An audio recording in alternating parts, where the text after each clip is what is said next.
All right. So good. Are we good from Zurich? Good to go? Yep. Okay, and we are here as well. Well, welcome. We're very glad to see people today and to get going.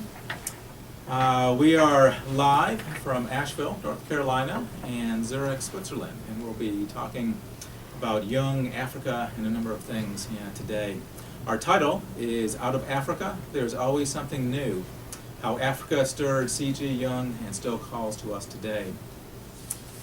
And my name is Steve Buser. I'm a psychiatrist here in the Asheville, North Carolina area and one of the co-founders of the Asheville Jung Center. We have 10 countries joining us today. Those countries include Canada, Estonia, France, Germany, Japan, Slovenia, Sweden, Switzerland, United Kingdom, and of course the United States. We are pleased to have so many people from around the world with us today. Do visit our website when you can, AshevilleJungCenter.org. We have live seminars similar to today scheduled. We have recorded seminars, blogs, social media, continuing educational programs, and a large library of DVDs. We are pleased to announce that we have another national body certifying our programs for continuing education. We now have the National Board of Certified Counselors as well as the American Psychological Association. So that if you would like credit, continuing education credit, and are a member of those organizations, you will get, you can obtain credit for that. We'd also like to announce an upcoming program we have in February, towards the end, February 28th. That's a Thursday evening.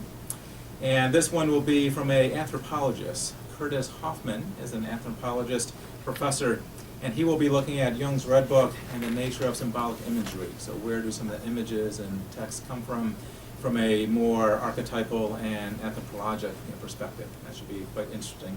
That one will be a webinar, meaning that'll have a slightly different format, but most people have seen the webinars that we've done so far. We would like to thank the organizations that are participating in today.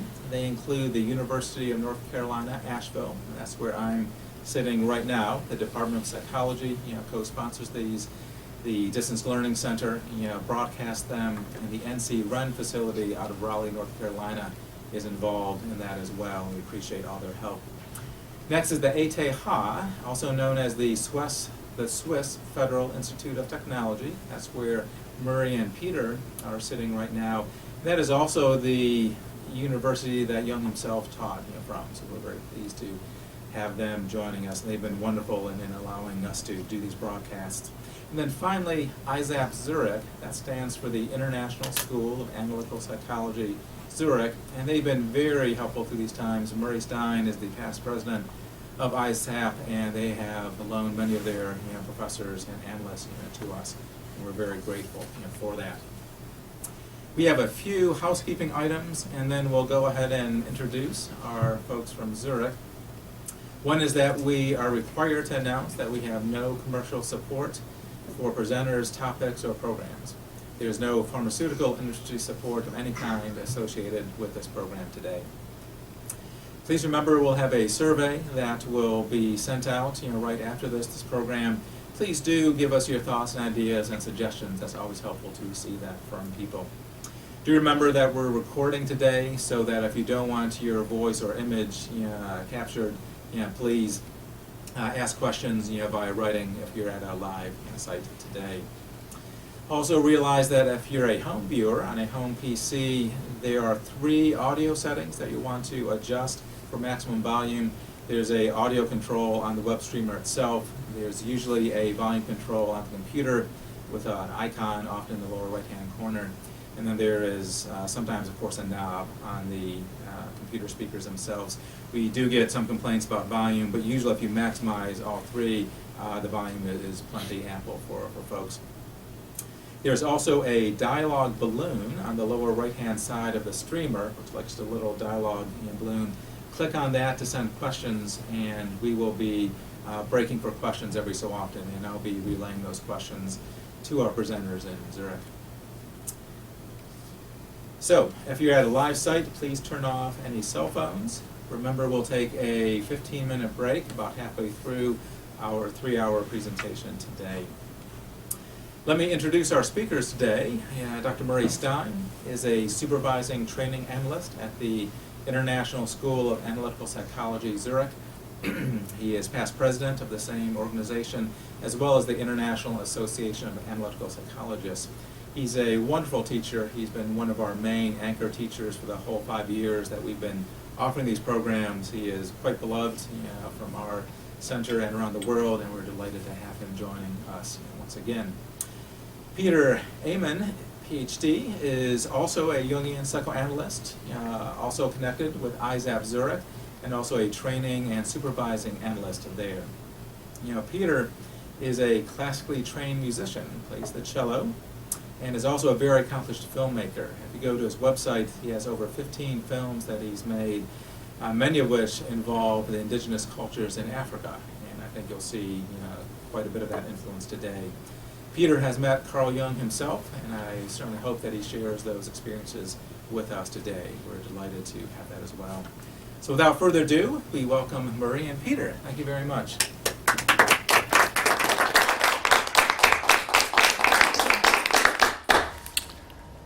Thanks, Steve. Well, it's a great pleasure to be with you again and to bring my good friend Peter Amen with me on this program. In this seminar, we will consider what the study of so-called primitive peoples or indigenous peoples or non-technological peoples, non-modern peoples meant for Jung and for Jungian psychology. And I'm going to say a few words at the beginning about some of Jung's travels and make some comments on an essay that he wrote in 1930 called Archaic Man. And then I will turn the program over to Peter, and he has a marvelous wealth of material to share with the audience today. His experiences, his studies of African native healers and Bushmen and rock paintings, and it's a wonderful experience that you're in store for. So let's start with Jung. We're sitting in Zurich at the university here at the ETH, where Jung taught from 1933 to 1940-41. Zurich is where Jung lived all of his adult life, from the time he was 25 years old until his death. He was located here in the German-speaking part of Switzerland. He grew up not far from here in Basel. He was Swiss to the core. He was Swiss socially, he was Swiss politically, he was Swiss mentally and emotionally, but he wasn't Swiss, I would say, in his creativity and his expansiveness and his wide range of interests in what we could just call the human per se, the human species. And it was to try to expand his vision of the human that he made a number of very significant trips to parts of the world that are very different from Europe, from his familiar territories here in Switzerland, from the people that he knew and he grew up with and was familiar with. He was stepping outside of his time zone, he was stepping outside of his cultural zone, he was stepping outside of his area of comfort to try to see something about the human per se. What is human nature? What is the basis of the human psyche beyond our cultural conventions, beyond our acculturation, beyond our socialization, which is so specific? As I say, he was very Swiss. His ancestors were Swiss and Germanic people, and he wanted to get a view of the human that was broader than that. So of course you can do that by reading, and he read very widely. He read some anthropology. One of his favorite anthropologists was Lévi-Breuil, the French philosopher and anthropologist who incidentally never did any field work. He was an armchair anthropologist who read the accounts of other anthropologists, sat at home and theorized about primitive mentality and so on. But Jung read his work and borrowed from it extensively. The difference was that Jung actually went out there into the field and visited a number of indigenous peoples to get his own impressions of them and to have an experience of what we could call the primitive, or what he writes about as archaic man. I have the feeling that Jung was very restless, that Jung didn't feel altogether comfortable in his suit and tie, in his professional persona, in his educated, upper middle class environment. He was at home there, but he wasn't altogether comfortable there. And this restlessness drove him to explore parts of the world and parts of the human psyche that were not very available to him here, sitting here in Zurich. And therefore he went on an expedition, a very extensive expedition, to Africa in 1925 to celebrate his 50th birthday. He got out of Europe. He learned a bit of Swahili on the journey to Africa. There's a book about his trip to Africa by Blake Burleson, Jung in Africa, a wonderful account, step by step, of what Jung saw, where he was, who he met, how his journey went. He almost perished on that trip. But it was very important for him, and Peter will have quite a lot to say about that in the course of our seminar.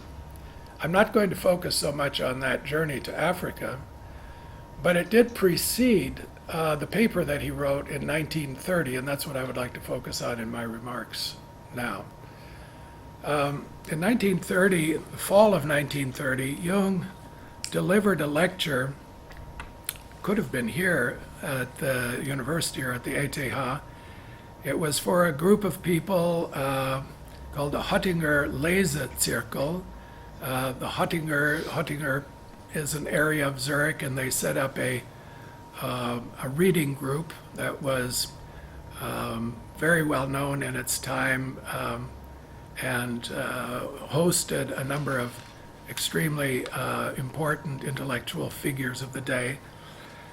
And they invited Jung to give a lecture at the beginning of a series that they began in 1930. He was the first lecturer in this series.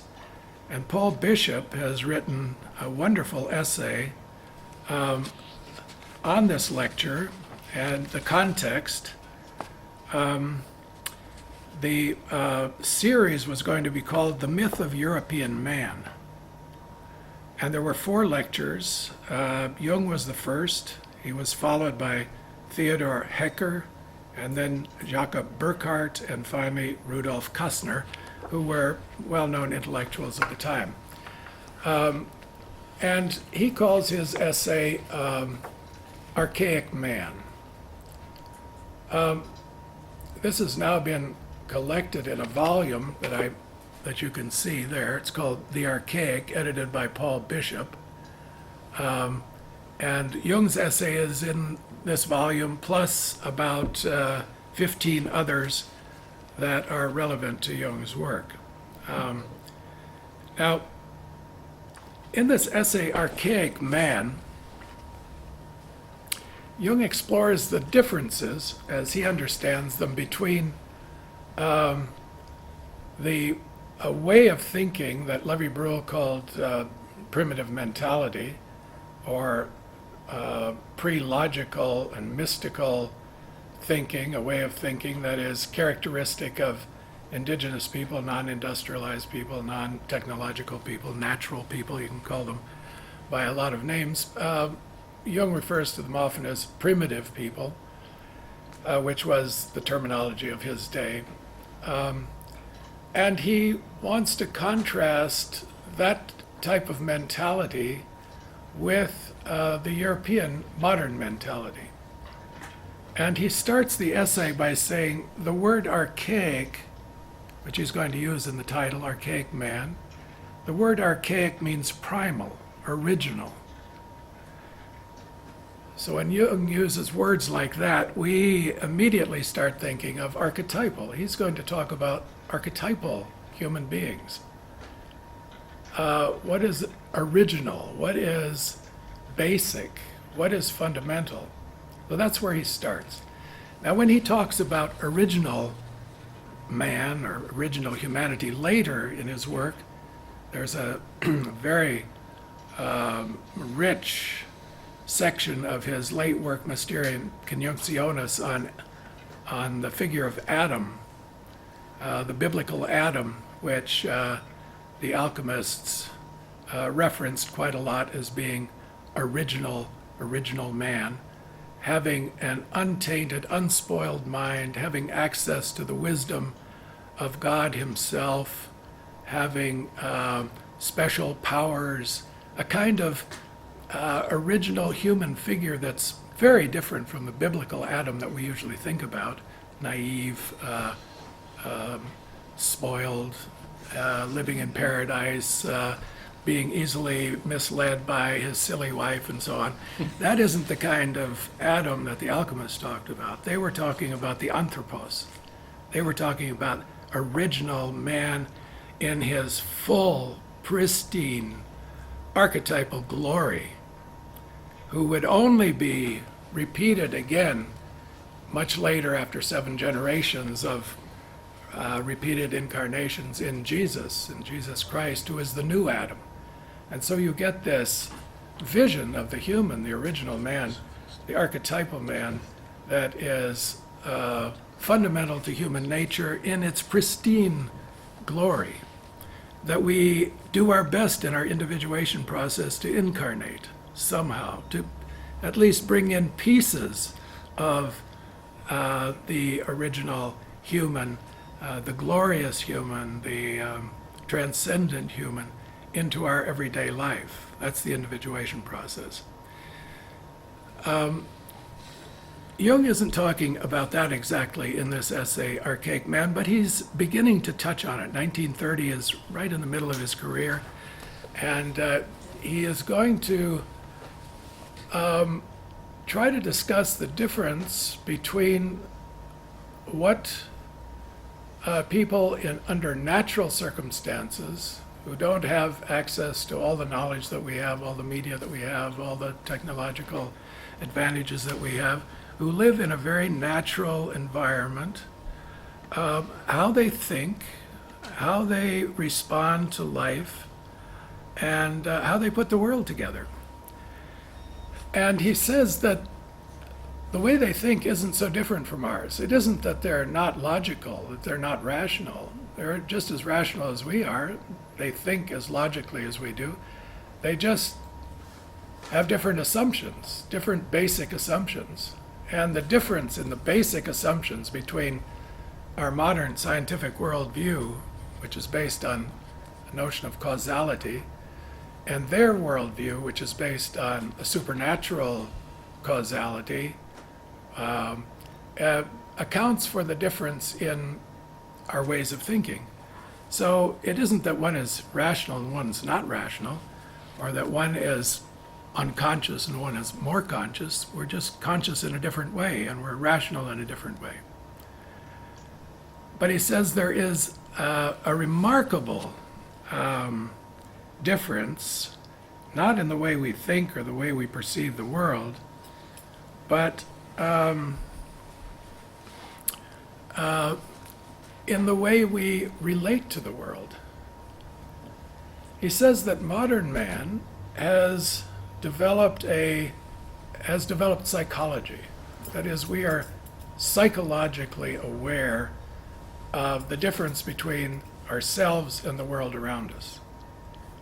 And out of this awareness of the subject-object dichotomy that's come into being over long periods of time in the Western world through philosophy and subject-object split and so on, we become aware that the world isn't exactly the way we think it is.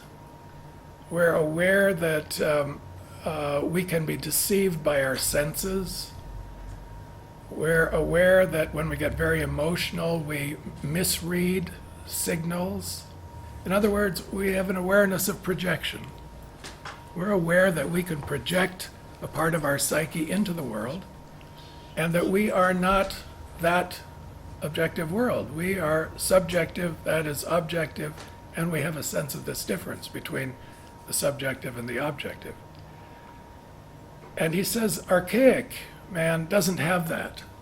Archaic man is literal. Archaic man is concrete. Archaic man doesn't think in terms of metaphors. Archaic man says, my soul is a butterfly, or my bush soul is an elephant, and means it literally, means it concretely. In other words, the world is enchanted for archaic man. It's a place of enchantment, a place of powers, a place of energies that he has to pay very careful attention to in order to be safe, in order to be aware of what's happening out there. And his explanations of why things happen is very different from ours. He has all kinds of supernatural explanations. Spirits did it, witches did it, magic. And we don't think that way. If somebody gets eaten up by a crocodile, we say it's a chance event. Happened to be in the wrong place at the wrong time. And Jung says the archaic person can't accept that as a reason. There's a reason that individual got eaten up by a crocodile and not somebody else. Crocodiles don't eat up people all the time. They don't always attack people. Why on that day, at that place, did a crocodile attack that man? And so they have explanations for that, and they aren't satisfied until they find out who's the witch behind that. Who's the spirit that invaded that crocodile and did that to that man, and why? Oh, that man committed a bad deed, or there was a reason for it. And so it's a different kind of, it's a supernatural explanation. And this infiltration of the objective world with our subjectivity, with our thoughts, with our part personalities, as Jung says, with our complexes, our archetypal figures, creates a kind of whole world in which the individual is subsumed and contained within a structure that does not put the human at the top of the pyramid. Maybe the elephant is at the top of the pyramid, or the eagle is at the top of the pyramid. Humans have a place in that order, but there are powers much greater than the human that the human has to pay attention to. And so it's a different kind of worldview in which subject and object is not separated, and in which you could say the archetypal world appears to your very eyes and comes at you in the form of animals or the form of weather, in many different aspects. And so this world of enchantment is not something that the modern person experiences. We live in what Max Weber called a disenchanted world, where all of these emotional elements, psychic elements, have been stripped away from the objective world and from nature. And we study it as it is in itself, not the way we think about it, not the way we want it to be, not the way we project into it. We use instruments, we use mathematics, we live in an abstracted world, so to speak. And insofar as we project into the world, we try to do our best to pull back our projections and to realize maybe that we've made a mistake. Maybe the other person isn't as bad as we thought they were, or as good as we thought they were. We've over-idealized them, or we've underestimated them. And we try to correct our perceptions. We're psychologically aware, some of us at least. And then Jung makes the interesting point that actually the difference between the archaic person and the modern person isn't as great as we think. They're as rational as we are. They perceive the world in a very accurate way. They can categorize. Plus, we say that they project a lot and we don't, but that's wrong. We also project. And Jung gives some examples of how we project into the world and don't take responsibility for it, don't know that we're projecting. And so this idea of participation mystique, that he borrows the term from Lévi-Bruhl, creates a situation in which subject and object are united. They become one thing. And so what we think of as the other out there is really a part of ourselves in an objective form. In participation mystique, we don't know that we are projecting. We take what we think and what we experience literally and concretely, the way that archaic man does. So Jung says we overestimate our psychological sophistication. And he says, if you put us back into the environment that these archaic people, indigenous people live, we would very quickly start assuming similar things to what they assume. We would enter into a world in which collective representations or archetypal elements are very believable as out there, as something we need to pay attention to in order to take care of ourselves and to survive. Let me just quote a short passage from where Jung, to his audience in 1930 here in Zurich, he gives some examples from his trip to Africa. And he writes at one point, and this I'm sure he's describing an experience he had there. He says, "One must imagine the velvety blue of a tropical night, the overhanging black masses of gigantic trees standing in the primeval forest, the mysterious voices of the nocturnal spaces, a lonely fire with loaded rifles stacked beside it." That's a scene from his journey, I'm sure. "The mysterious voices of the nocturnal spaces, a lonely fire with loaded rifles stacked beside it, mosquito nets, boiled swamp water to drink, and above all the conviction expressed by an old Afrikaner who knew what he was talking about. This isn't man's country, it's God's country. There, man is not king. It is rather nature, the animals, plants, and the microbes. Given the mood that goes with the place, one understands how it is that we found a dawning significance in things that anywhere else would provoke a smile. That is the world of unrestrained, capricious powers, which primitive man has to deal with every day. The unusual event is no joke to him. He draws his own conclusions. This is not a good place. The day is unfavorable. And who knows what dangers he avoids by following such warnings. So Jung says, in this kind of an environment, this kind of an atmosphere, you pay attention very carefully to the unexpected, to things that are not quite the way they should be. Some rules are broken. He says the anteater shows up during the daytime. That's very exceptional. That means there's something bad afoot. What is going on here? And he says it's like we would discover that water runs uphill suddenly. It no longer obeys the laws of gravity. Exceptional events. And then he says these people also notice patterns of exceptional events. They come in series. They come in clusters. And this gives them information about what's going on behind the scenes. What are the spirits up to? What do they have in mind for me today? Are they going to trick me into falling into a pit, into falling into the path of a dangerous animal? Maybe I better stay at home today. So they watch for signs, and they're very careful about paying attention to their environment. And he says we would be doing the same thing if we lived there.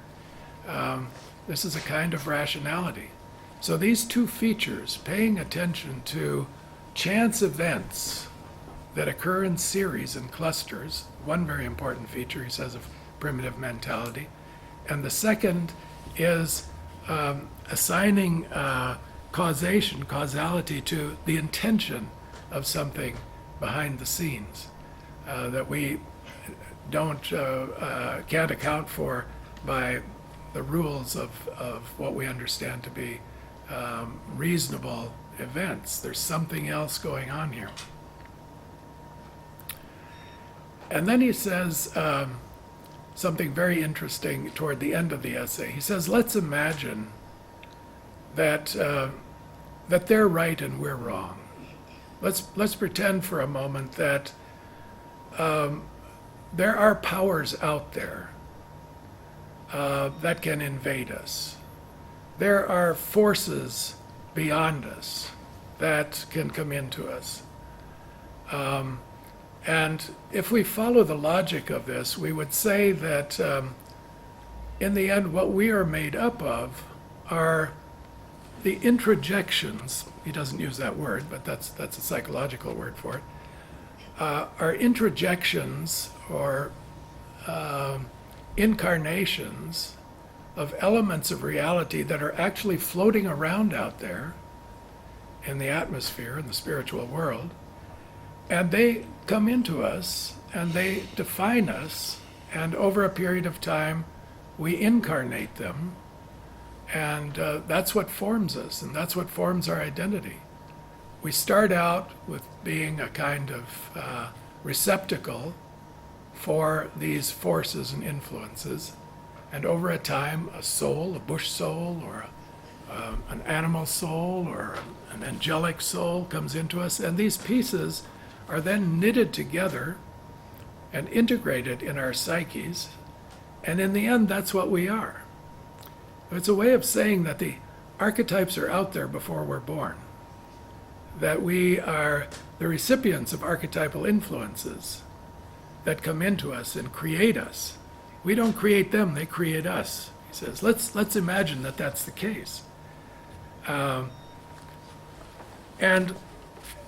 then he closes the essay with a very moving question. He leaves an open question to his audience. Now, he got a huge round of applause for this audience. It was written up in the Neue Zürcher Zeitung the next day, and people were discussing what he had said. He made reference to his own trips to Africa and other places in the course of this essay. But he closes with a dramatic flourish. He says, when I was in Africa, I looked around, I wanted to discover what is their religion. I couldn't find out. Nobody would say they're religious. They had no religion. They weren't interested in religion. They're interested in very concrete things, hunting, fishing, cooking, whatever, very ordinary things, but nothing religious. I couldn't discover anything religious. And then one day, I asked them, why do they, when the sun rises, why do they spit in their hands and hold their hand up to the sun like that? And they said, oh, we don't know why we do that. That's always been done like that. That's just something we do. Jung said they didn't understand that was a profoundly religious act. I had to discover it for myself. And then he says, it would be like somebody came here to Zurich, and they from far away, and they lived on the outskirts of Zurich, and one day they observed that there was this gentleman came out of the house, and he had colored eggs in his hand, and he was planting them around in his yard, and then other people came out and they started looking for them, and everybody got all excited and they had a good time, and you went up to him and asked him, oh, why are you doing this? What does this mean? What is this religious activity? And they would laugh and they say, oh, we don't know, this is just something we do. It has no meaning. And Jung says it's the same with the Algoni. He says, what is the meaning of the Algoni ceremony, just cited, spitting into their hand when the sun rises? Clearly it is an offering to the sun, which for these natives is mungu, that is manna or divine, only at the moment of rising. If they have spittle on their hands, this is the substance which, according to primitive belief, contains the personal mana, the life force, the power to heal and to make magic. If they breathe into their hands, breath is wind, and spirit, it is roho, in Arabic ruch, in Hebrew rauch, and in Greek pneuma. The action means, I offer my living soul to God. It is wordless, acted prayer, which could equally well be spoken, Lord, into thy hands I commend my spirit. And then, this is his final sentence, does this merely happen so? Or was this thought brooded and willed even before man existed? I must leave this question unanswered. And there you see Jung beginning to reach for the transcendent and for archetypal explanations that aren't so far away from what the archaic man might use. Because I think Jung felt very uncomfortable with the spirit of modernity. It had severed itself from religion and from the mystical element and from the archetypal. It lived in a disenchanted world. It wasn't enough. And he was trying to move us toward a re-enchantment of the world, a post-modern type of psychological existence that could recover something of the magic of the archaic experience. Not that he could imagine ever going back to it, but I think he wanted to recover it and bring it for the modern person so that he could live a more whole life. Jung's fundamental interest was in wholeness, and he found modernity terribly partial, terribly limited in its range of experience and its depth of feeling for the unconscious, for the archetypal, and for the religious. And so he went to these places, North America, to the Pueblo Indians, Mountain Lake. He had the wonderful conversation about the rising sun. And then, of course, most importantly of all, his trip to Africa.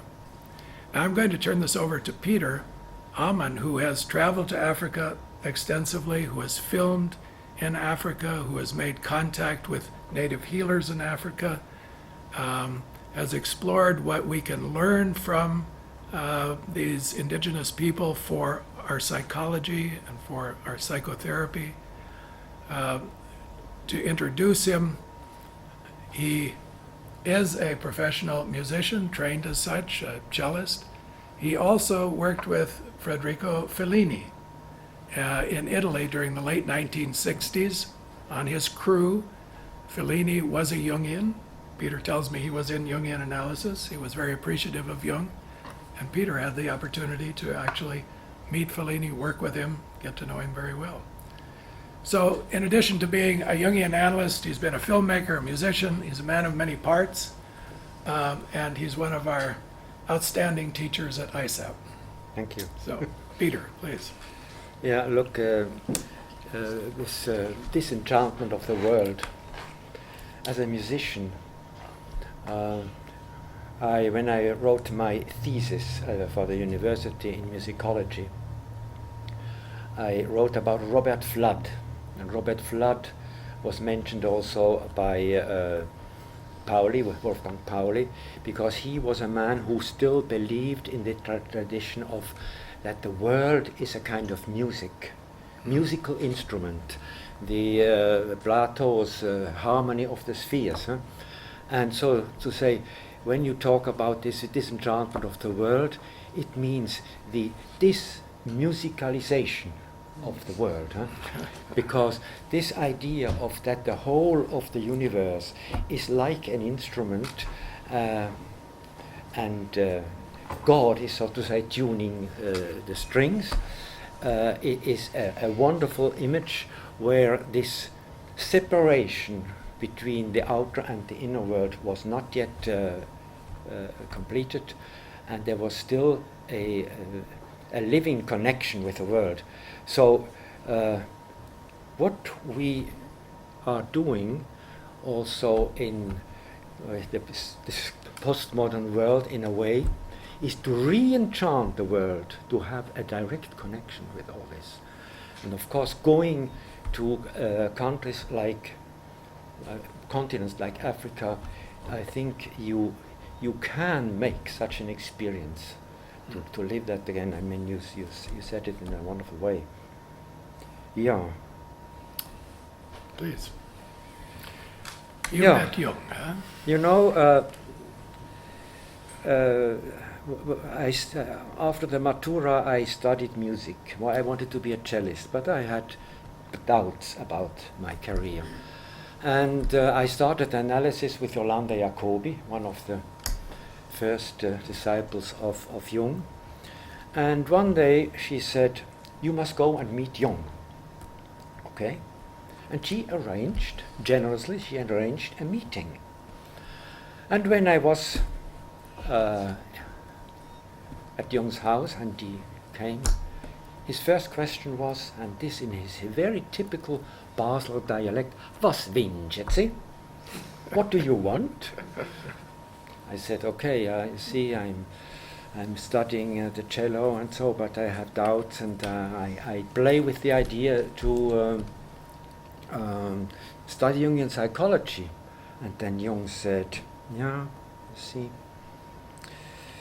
there is a link between hören, hearing, and the German word Gehorsam, obedience. So, suggesting that you should listen to your inner music, to your inner voices. What then I did. And this led me away from the cello to Jungian psychology. Beautiful. So that was my Yeah. great lesson from Jung direct. He was, it was in 1956, he was 81. Yeah.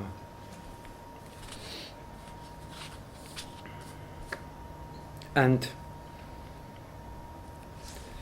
later, I had the privilege to go and visit once the tower in Bollingen, in company of one of Jung's grandsons, Dieter Baumann. And you know, first we visited the original tower, the round tower, which he started to build in 1923. That was before his trips to Africa. I mean, he has been in North Africa in 1920, I think, and then he started to build the tower. And you know what he wrote? I more or less had in mind an African hut, where the fire, ringed by a few stones, burns in the middle, and the whole life of the family revolves around this center. But I altered the plan even during the first stages of the building, for I felt it was too primitive. I realized it would have to be a regular two-story house, not a mere hut crouched on the ground. So it became something of stone and resisting the weather of Switzerland, the snow which we have now these days. So during that visit then we went up to the upper story, the part of the tower which Jung added at the end in 1955. And when we arrived there, in that living room, Jung's grandson pointed to the ceiling and said, you know, up there are the tents of Jung he used in Africa. And then I said, yeah, I want to see them, absolutely. And so he pulled down a ladder and I climbed up, and there were these tents in bags under a thick layer of dust.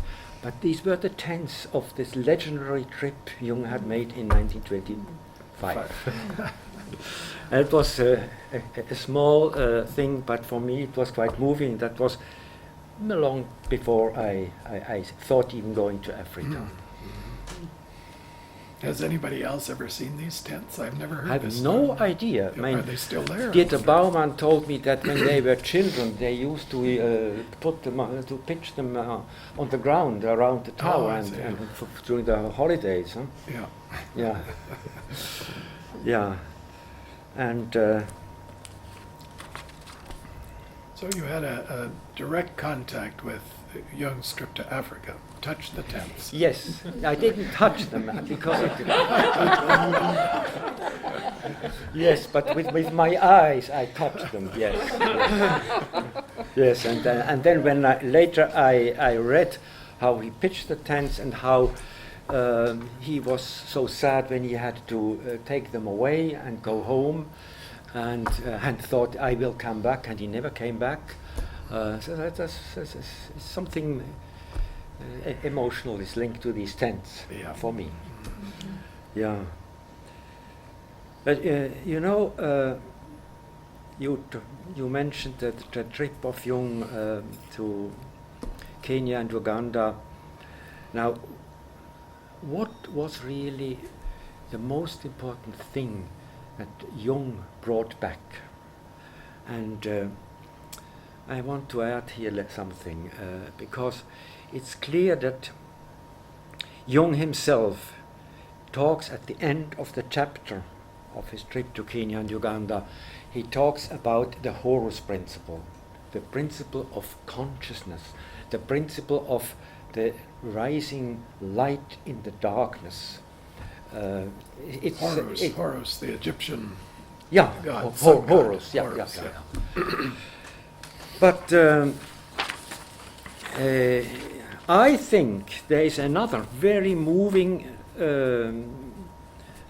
part of which is maybe as important or even more important in my eyes, because Jung writes in his book, in his memories, "The sunrise in these latitudes was a phenomenon that overwhelmed me anew every day.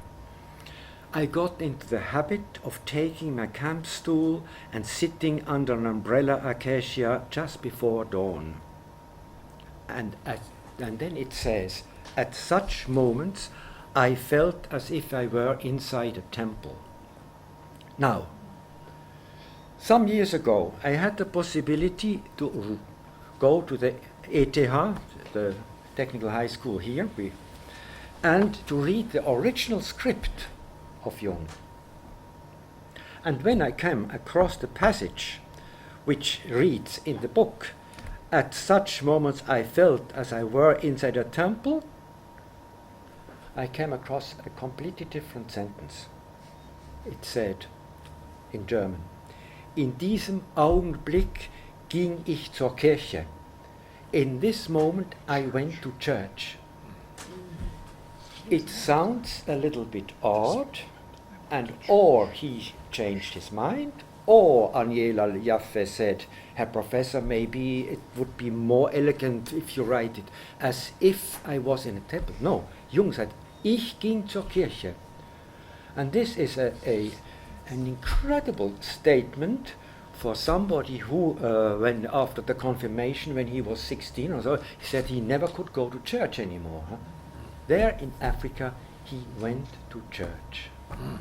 And I think this is a very significant little detail, but of great importance.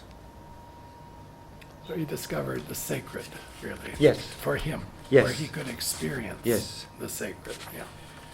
Yes, I mean he's not alone of that.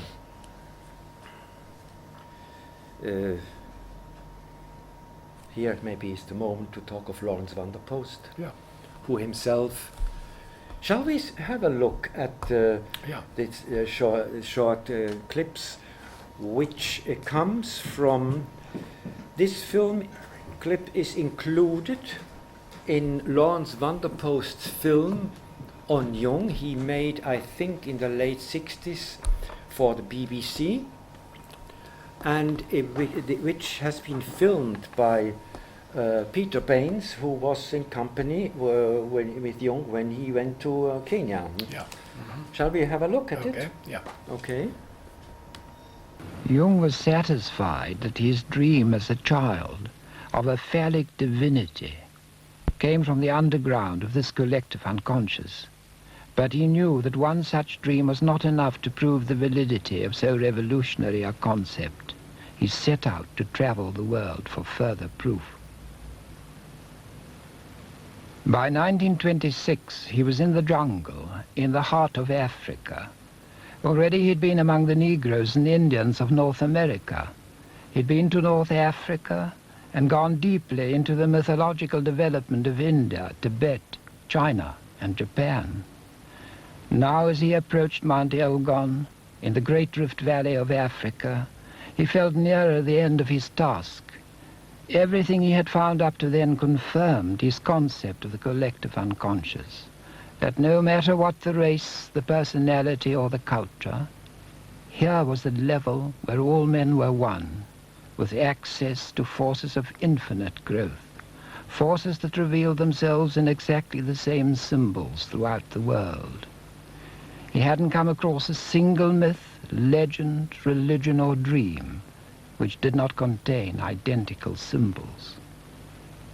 Now, as he lived among the people of Elgon, the new evidence was overwhelming. He told me, for instance, that their witch doctor drew the same distinction between dreams as he did, dividing them into personal and great dreams, equivalent to his own distinction between the dream from the personal unconscious and the dream from the collective unconscious. From Elgon, he set off towards the Nile, perhaps the greatest mythological river in history. Of all Jung's journeys, his trip to Africa made the most profound impression on him. In his old age, he wrote to me, "I shall never cease to thank the fates that wove the pattern of my life, that they included the experience of Africa and all its wonder." Yeah. Well, I think Lawrence Vanderpost had some conversations with Jung, so he gave him more information than maybe he writes about also. Yes, in some of his texts. Lawrence Vanderpost, as we know, was South African. He came from South Africa, and he came to Zurich in 1948 because his wife was studying at the Jung Institute, and it seems that Aniela Jaffe wanted him to sit next to Jung during a dinner at the Maise, I don't know where. And so they started. And Jung apparently called Lawrence Vanderpost his messenger boy, because whenever he came back from Africa and went back to London, he stopped over in Zurich and visited Jung and told him about Africa, and Jung had a great nostalgia of Africa, so he brought him news. Fed him. Yeah. And Blake Burleson, as I mentioned earlier, has written a book about this this trip of Jung's to Africa, and there were some moments there that were also very dangerous. Apparently, that I think when they were going to the Nile, they lost their way, or they were running out of water, and it was a very dicey situation. Yeah. You know, when I read that original script at the ETH, I mentioned before, I came across another passage which has been eliminated. And there Jung says, when we were walking in the bush, I felt kind of dizziness, and I wondered what it was. And then he later found the explanation, because you never know if there is not a rhino, a lion, a leopard somewhere showing up. So he says, I was constantly scanning with my eyes to the right, to the left, like the others do, because it was dangerous. And that made my dizziness. I see. Yeah. So, I mean, it was a risky journey. And, I mean, the famous incident when he was stopping the dance, which became a little bit too wild. Yeah. And people criticize him and say that he was not really, didn't have the courage to confront Africa and the black people there. I mean, who are we to judge this? Because, I mean, it's well known that things can get out of control, and that, as Belson mentions, people have been killed. Yeah. So I think Jung followed his instinct, and I think we are not the people to criticize this. Yeah. What do you think what was his biggest learning from Africa, from his trip to Africa? You mentioned Horus and this experience of consciousness. You know, I mean, of course, for me, this little sentence, he says, in diesem Augenblick ging ich zur Kirche. Yeah. I don't know. A kind I of mean, this is- the numinous. Yeah, and it's something which goes beyond. I mean, this was the experience of Lawrence van der Post when he came back from the war after 3.5 years of imprisonment in the concentration camps on Java. Huh? He went back to the bush and he found himself. He found, he found some religious redemption, so to say. And this is what other people also we will see later. You have something about. Yeah, Post maybe I there. should Yeah. say a word about how I met Lawrence van der Yeah. Post. Yeah. Because I didn't know him at all during my studies at the Jung Institute, but one day in 1983 I went to a movie. The movie was called Merry Christmas, Mr. Lawrence, by the Japanese film director Nagisa Oshima. And it was a wonderful film. And at the end I read, in the credit titles, I read, based on a novel by Sir Lawrence van der Post. Okay. I started to read the book. And the book was even much, not better, but I mean wonderful, more wonderful than the film, extraordinary. And then I discovered his other books on the Bushman, A Lost World of the Kalahari, The Heart of the Hunter, and I said, my God, how could I not have known this man who was always in Zurich? And I wrote a letter to him, and I met him, and that was before my first visits to Africa, and I secretly hoped that I could convince him to make a documentary with me, but he said, no, you know, I'm too old. You should meet my friend Jan Player. Ian Player. Now Jan Player still is a famous conservationist who had a great idea that this in South Africa, he said, we have to have part of the game reserve without cars, without roads, nothing, and then we go in little groups into the bush and have a wilderness experience. But before we go into that, I propose, because in 1986 Lawrence van der Post was invited to give 3 lectures at the Jung Institute in Küsnacht, and there he spoke for 4.5 hours altogether, and we had the privilege to film it. And shall we have a little look? Let's have a look at Sir Lawrence. You see, this is the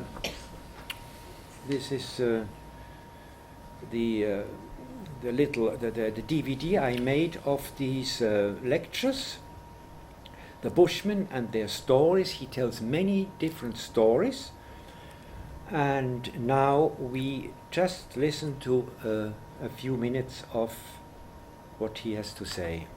What do we mean by the first man? Now, what was the first man like? Well, let's start with a very European point of departure. He had no possessions, practically, no possessions that he couldn't carry, he or his women. They owned nothing. They had no idea of ownership at all. They trained no animals. It's only when they had contact with the black that they began to discover dogs. They were committed to living by nature as much as a salmon or a fish swimming in the sea. And nature was far kinder to him than humanity was. And on this principle, he expressed himself. He was found, like all hunter communities, he was never threatened by the peril of numbers, which threatens us so much today. He wandered about in small communities with the tide of life as it ebbed and flowed with the animals in Africa, in the heart of Africa, painting, telling stories, laughing, dancing, and being happy under the moon. And that was his life. But he was very creative. But the extraordinary thing is that even now, people who've taken up the Bushman cause, who read his stories, and they see the painting. One of the great stories, the story of the Bushman Inn, for instance. One of these people who's supposed to love Bushman painting, the other day in writing expressed the opinion that the most tragic story ever told by the Bushman is the funniest thing that he'd ever read in his life. And these people build up all sorts of interpretations about what they see. They have theories. And they say these express magical rituals and rites and things that they've got out of their head. They're projecting into it themselves. Their own lack of mystery, their own lack of magic in their lives, they project into these paintings. And they don't really know what he was about. It doesn't occur to them to say that this man was an artist. It was natural for the first spirit to create, that it was devout, profoundly religious, and he painted the rocks accordingly. And he painted all aspects of his life and of his spirit. And if you look at that, those paintings come alive in an extraordinary way. Now, they looked at his stories, and they said, well, dear God, this is nonsense. And in a way, you can't blame them. Because what do you make of a story where the god is an insect called the praying mantis? And this insect is married to a rock rabbit. And they between them have a son, who's not even a human being, but is the rainbow element that you see after the rain in the sky. And this rainbow element is married to a porcupine. And they say, and this porcupine, and they have a son who's a mongoose, amongst other things. And they say, oh, but this is absolute plain rubbish, you know, and they didn't take any notice. Well, I will come back to that. So, I'll come back to that later on. But this complete blackout, it never struck them. The key, somehow, because they obviously were dealing with something which they'd rejected in themselves. And the key, which they had in their own natures, wasn't accessible to them. Now, when I was at the age of about 12, I thought that these people had completely vanished for good now. I would never see them again. And when my old nurse died, I thought I was going to die too, because I was heartbroken. And there were just two other little bushmen I knew, who were two little bushmen my old grandfather had brought back from a raid in which they killed off the last of the bushmen in our part of the world, where I was born, because they were raiding the cattle, because there were no animals left for survival. And he brought these two little bushmen back on his horse and his saddle, and they grew up in the household. And I remember them as the time I was born, I was one of a very large family, and I was one of the youngest, that these were already little old men. And they were terribly, terribly attached to one another. They were the greatest possible fun for a child to be with. The things they taught me were absolutely unbelievable. But they would have loved being together, and they were terrified of the dark. The moment the sun went down at night, they ran home as fast as they possibly could.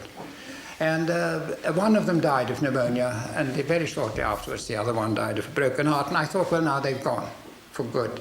But I remember at the age of about 8 or 9, it was during the 14-18 war, a great hunter, they were always passing through, came into our house. And I remember him saying that he'd just been so excited because he'd been through one of the few routes through the Kalahari Desert, and he'd come across a group of bushmen, as people used to talk about them as having been. And I thought, oh gosh, they're alive. And one day when I grow up, I must go and see them and beg their pardon for what we've done to them. That was my reaction at the time.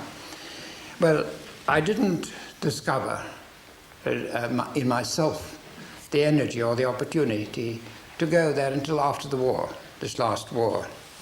And the British government gave me the task of, although routes were known across this desert, they gave me the task of between these routes, these vast unknown areas, after having a look at them and seeing what it was really like. And it nearly took me periods of about 6-7 months for 3 consecutive years, in which I did it systematically from the Zambezi River right down to the Molopo River in the south and from east to west. And I would this remembrance. I knew lots of Bushmen who had been born of mixed marriages on the edges of this desert. Everybody knew them, but the pure Bushman, I thought, dreamt about him. And I remember one evening after a thunderstorm, coming to one of these great clay pans that you get in the desert and seeing little footprints in the softened clay of a party of about, I think, 27 human beings. Tiny little footprints. I almost felt I knew in reverse what Robinson Crusoe felt when he saw footprints on the sands of his desert island. And so, but in the end of it was that I did establish contact with groups like that. And when I'd finished my work for the British government, I decided to go in and see more of them.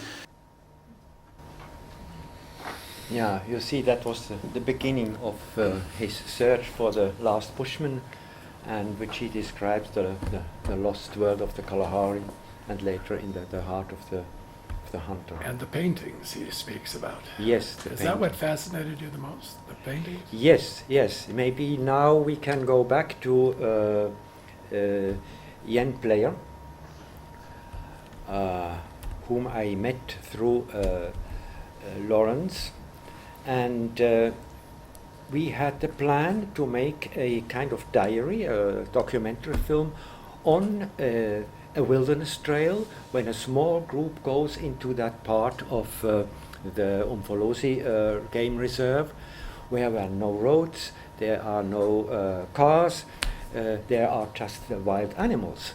And so we go in a small group, okay, one rifle was with us in case of emergency.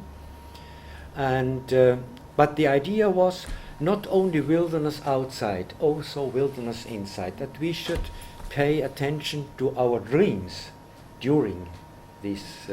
Who's the we? Who's the group? Who went? The group was, okay, there was Patrick Tamman, who now is an analyst in South Africa. There was an American Jungian analyst. There was a young woman who was a fanatic about birds, not a Jungian, but fanatics about birds. And there was Robert Hinshaw, also a Jungian analyst. Mm-hmm. And then, of course, a Yen Player and a sociologist. So we were a small group of seven, eight people. Huh? And the idea was, and that was fascinating, also to include some dreams. Huh? And I propose now a... Okay. Yeah, you see that is the film. It's called Hlonipa. Hlonipa means respect. Respect the nature, respect the animals. All this, it's a Zulu word. And now we go to a short excerpt of that film. We are in the night.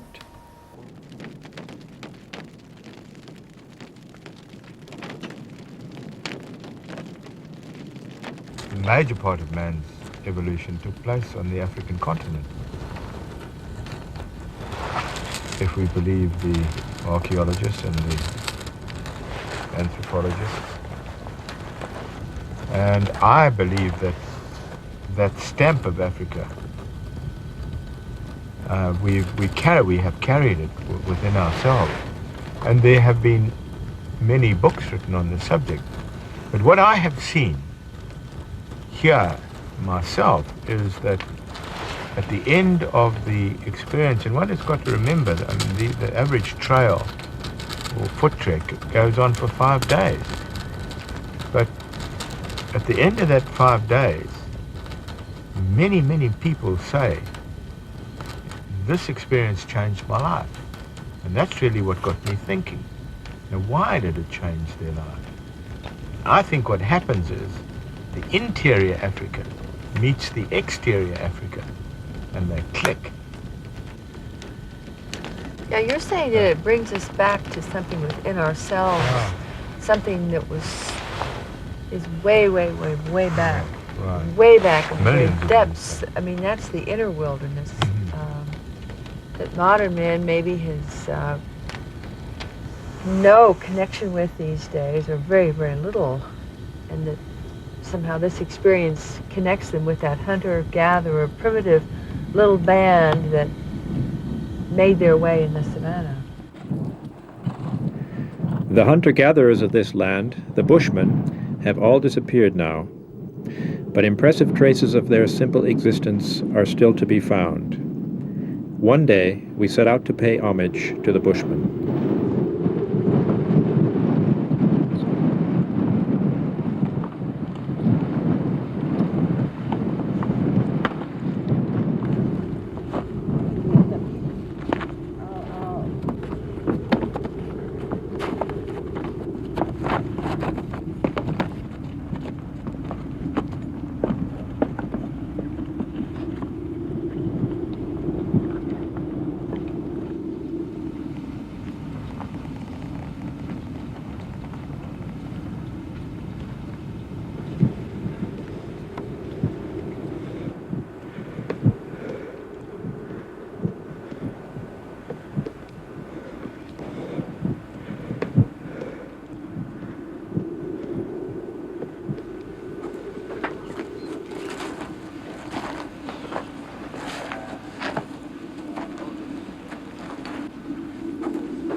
They don't make them as tough anymore.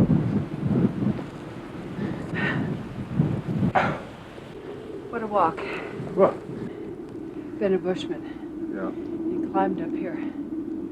There's something One special. impressive view this is I've seen, some of those rock paintings in France with the overhangs in Spain, they're just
In the midst of these impressive surroundings, we felt what Ian had meant by the religious experience of the wilderness.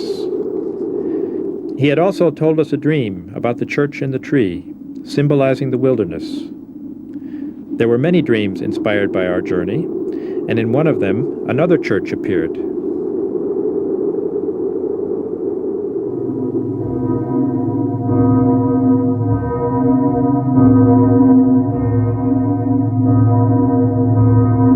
And they swung more and more until I saw the tower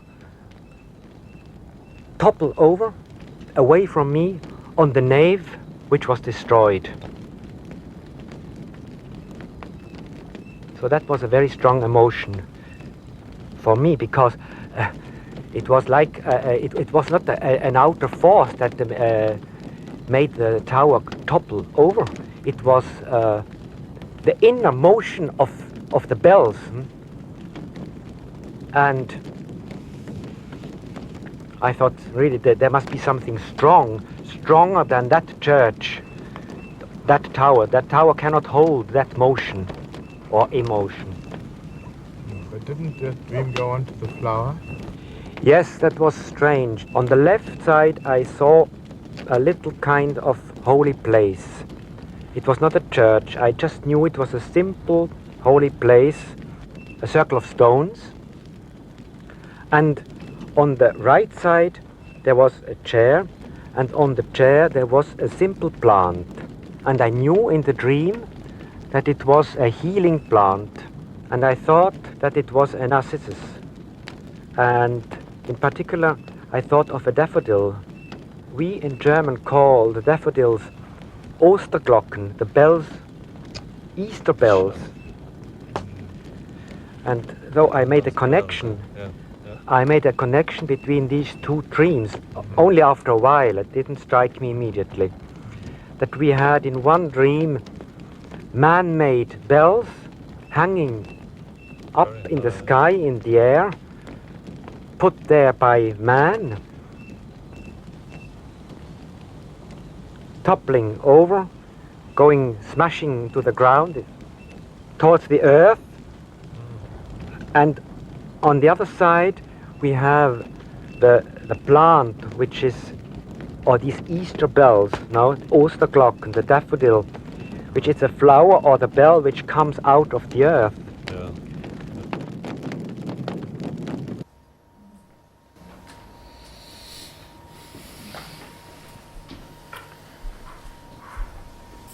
That was you, Peter. Yeah, that was me. That was you. Yes. Some years ago, but Some years ago, yes. that was quite a journey. I know that they in South Africa they set up a program in the training program. They set up a requirement that all the candidates in training had to go on one of these wilderness Yes. treks, right? Yes. Go out for 2-3 weeks, and the idea was to experience the archaic, Yes. right? To experience what you talk about on here. Yes, and Lawrence van der Post was very, very cross when he heard that this rule, so to say, was softened, and they just recommended it because he thought this was an essential part of the training. Yeah. And yeah, And what Ian Player says there at the beginning, where the inner Africa meets the outer Africa, that experience, did you have that experience there? yeah, you know, I mean, I cannot say, okay, I had this experience, but why I never thought about going to Africa until I met Lawrence van der Post and the books, and then I was invited to give some lectures. We'll talk about this later, and I got hooked, yeah, but maybe it made click somewhere. There's a click, yeah. And it's also strange that dream, because maybe it is representative for two attitudes. We build skyscrapers, the churches, you know, the cathedrals we have up there, and so. And in my dream, all this collapses, huh? And I mean, the Africans do not have cathedrals like that. They have maybe a circle of stone. It's a different kind of religious attitude, and so also strange that I had that healing plant, which was what we call Osterglocken, Easter, redemption, but it comes out of the earth and not from the sky.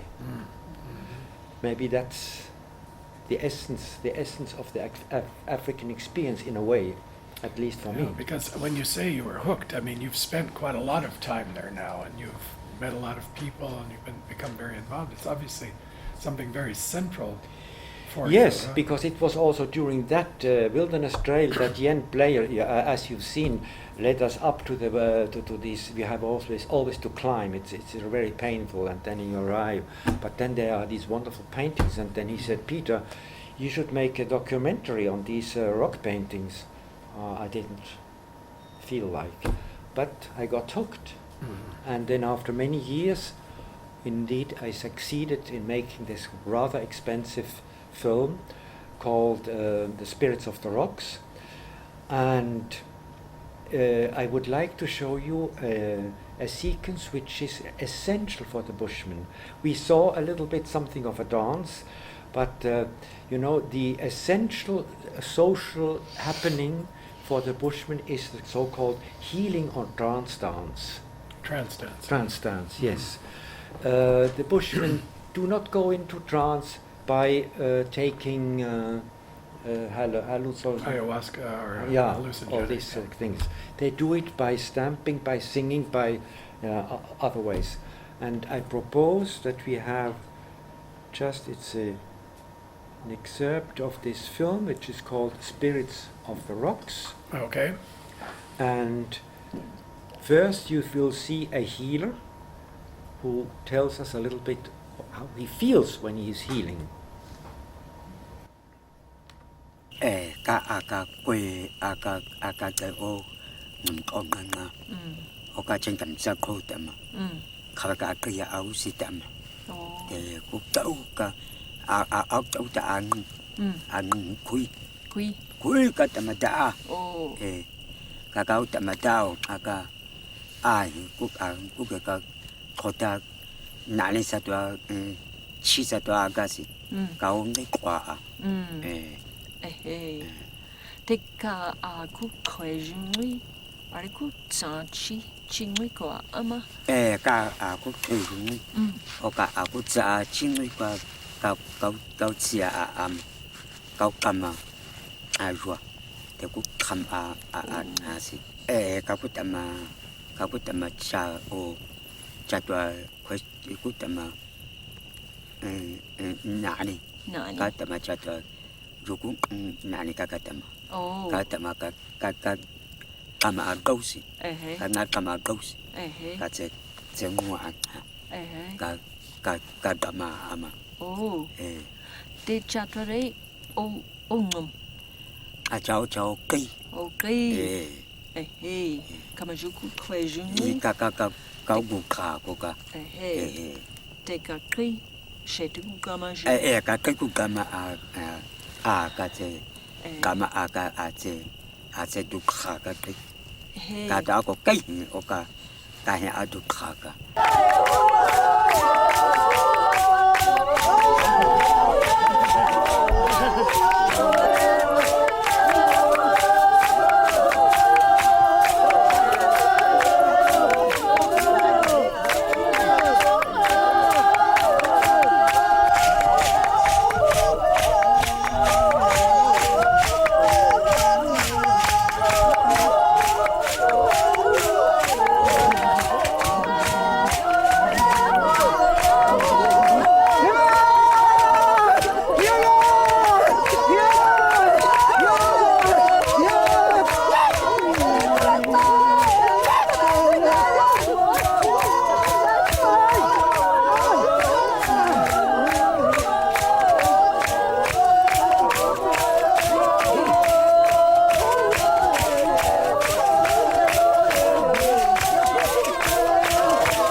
Wow.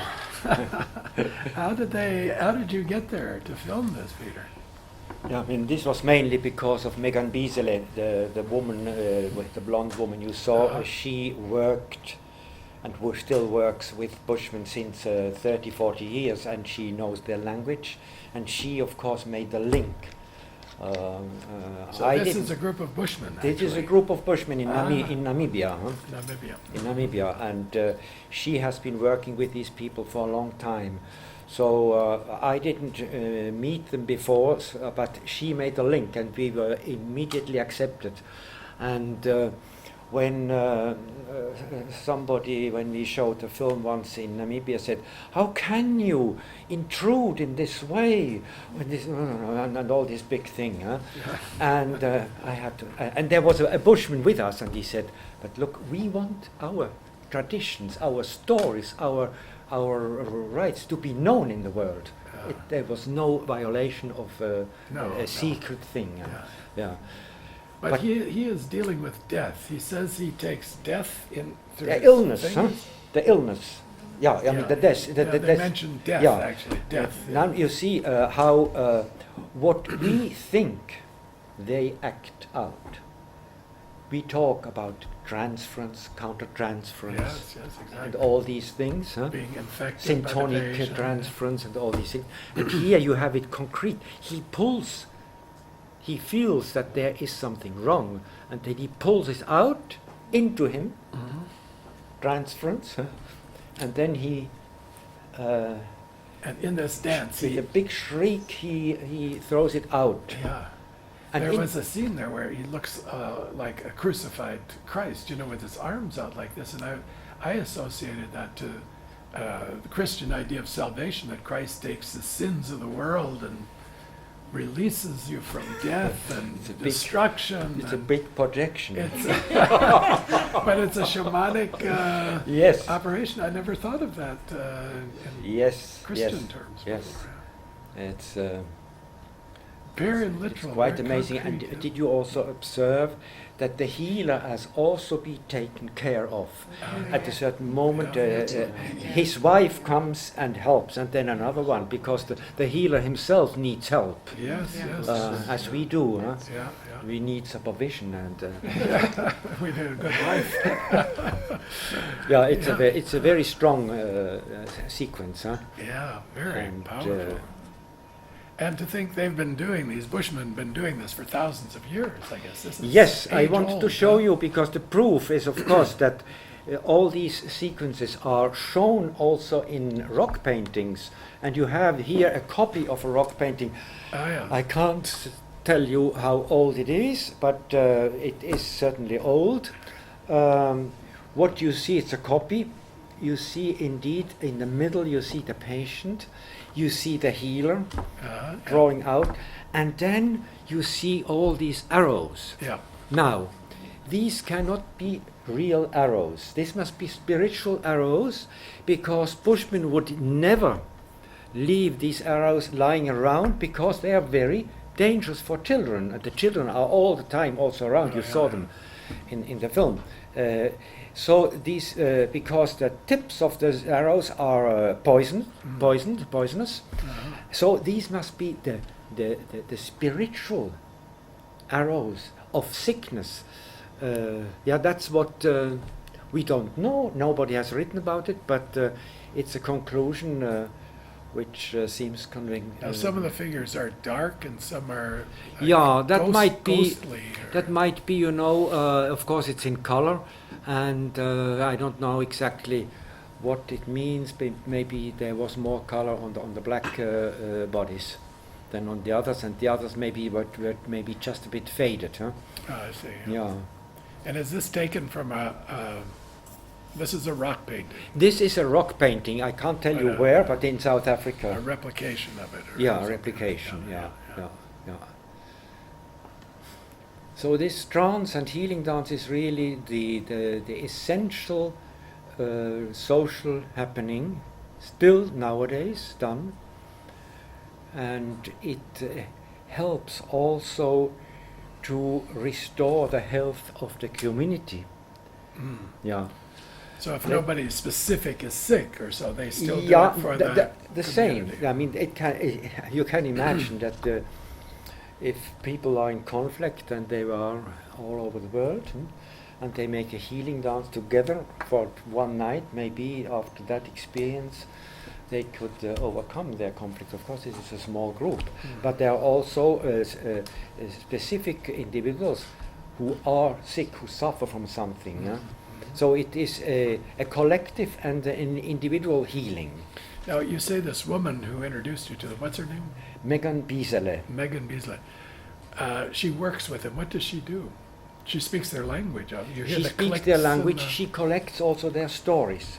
But she is also involved in helping them concretely, because now, you know, in all these countries, usually the governments do not respect minorities like the Bushmen or the Aboriginals, or recently in Brazil, what happens there with the Indians. So she helped also, together with other people. They have what they call now a conservancy, and they have certain rights and respected. And I mean, the story is of course not always so nice, because there is alcoholism, there is violence, but there are also positive things. Yeah. And I think the healing dance is a great lesson for us, because it's also something very concrete which we do in our way. Steve, maybe we could have some, maybe 10 minutes of question and answer, and then we'll do a break. We could start here in Zurich, if that's okay with you. We've got a nice collection of our people here. Yeah, that sounds good. Let me just announce first to the audience out there that go ahead and send in some questions. We've received a few already, and hit that little button and send them in, and we'll get another chance later to do so. But certainly go ahead and start there in Zurich, then we'll come here. Okay. Would somebody like to comment here, or ask a question, or add something? Yes? I'd only make one brief comment, and it's more of a kind of a filmmaking question about the portion with the rock paintings when they're climbing up to view the paintings. There was this wind, and the wind had this very eerie sound to it.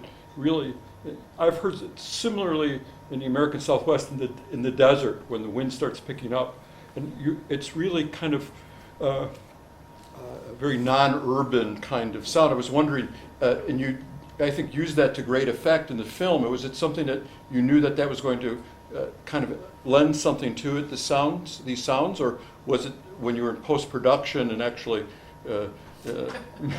editing it, deciding how much of that you were going to leave in? I mean, the truth is that there was wind. Yeah. But it's a long time ago, and it might be that we have added that wind. But it doesn't mean that fiction is always not real, no, in a certain way. And there is certainly a wind blowing up there, and in all kinds of ways, and it fits also to that dream of the church, which was really, I thought it was the wind that made the tower sway. But it was not the wind, it was the bells inside that were swinging with such a force that it was the bells that made the tower topple over, you see. Okay, the wind, yeah. We say the Wind, das himmlische Kind. Louis? I wanted to ask you, Peter, could you share with us how these people that are healers got selected? Because I imagine that they don't choose to become healers, but they somehow are called.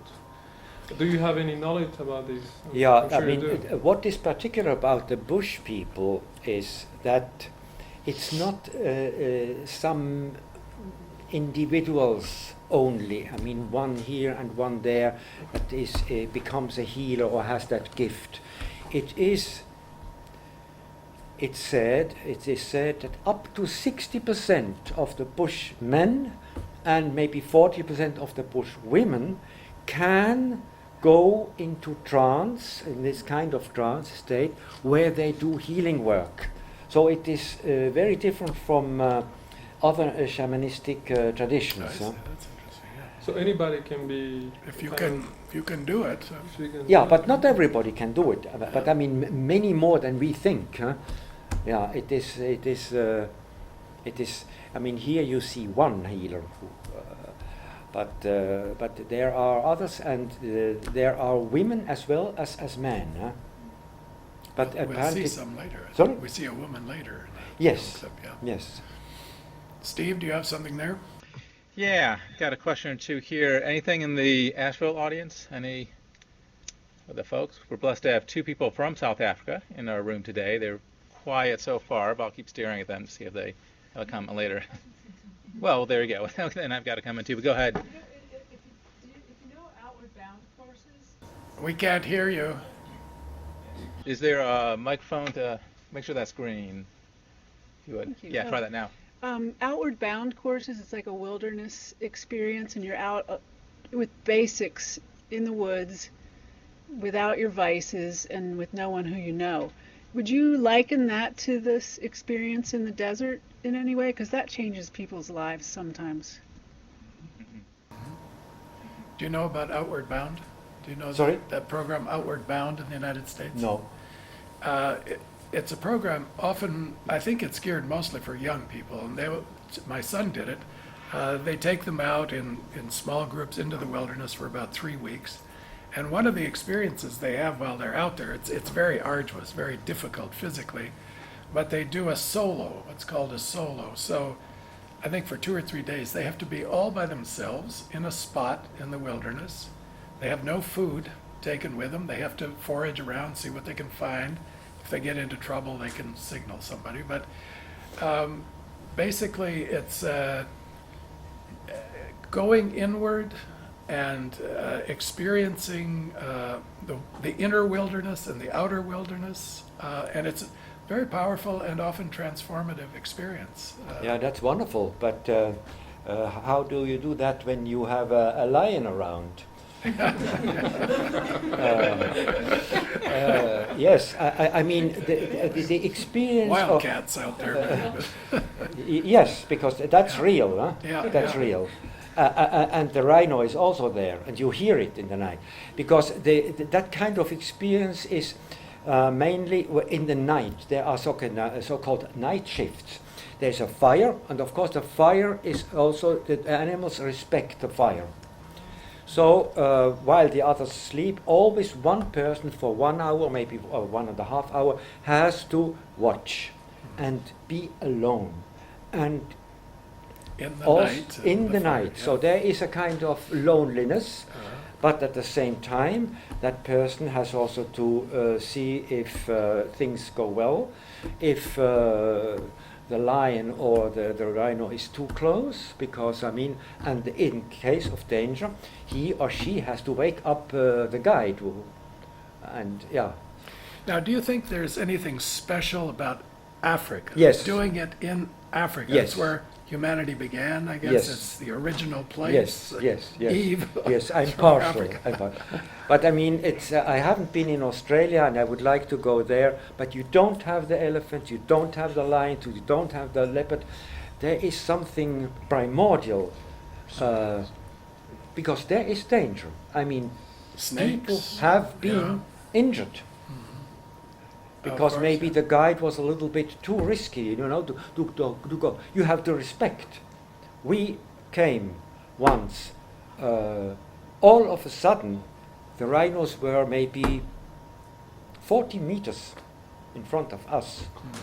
I was filming, and all of a sudden, the cassette came to an end, and I had to change things. But I knew that if the rhino would come, we would have to go and hide somewhere. They say always one should climb up a tree, but I mean, it's easier said than made.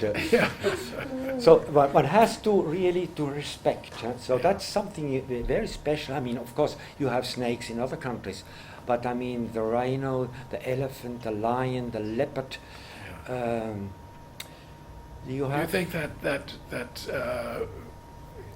draws on primordial memory, on archetypal sort of depth? Yes. To be in that environment. Yes. And I mean, we have to, as the Zulu word is shlonipa, to respect all this in the highest sense of the word.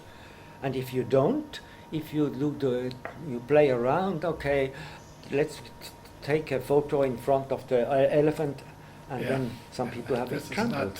You're not in front of Grossminster in Zurich or something else. One other question I had, Jung's comment that you mentioned earlier, in diesem Augenblick ging ich zum Kirche, in this moment I was in church, strikes me as nowadays you hear that sort of a lot. You might ask somebody, are they involved in a church? They say, oh no, I go hiking and the forest is my church. Back then, though, when Jung was saying that, my suspicion is that wasn't so much a common experience of sort of communing, especially for Western man in nature.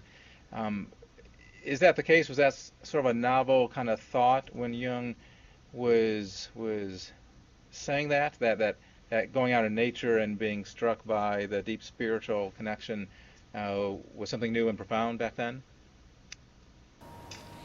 This was 1925.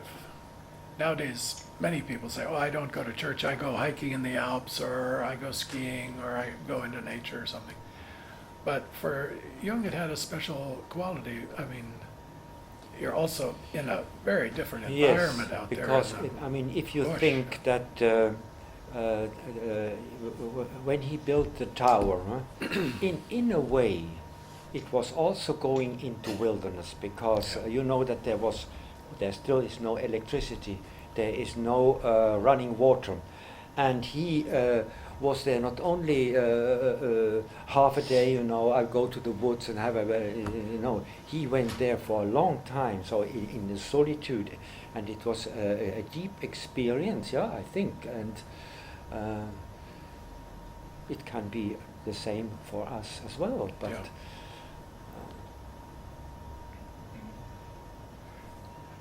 I don't know, does that answer your question, Steve? Probably people have been going into nature and having special numinous or spiritual experiences forever, you know. If you look at, I mean, Jesus went into the desert. Moses went to the mountaintop.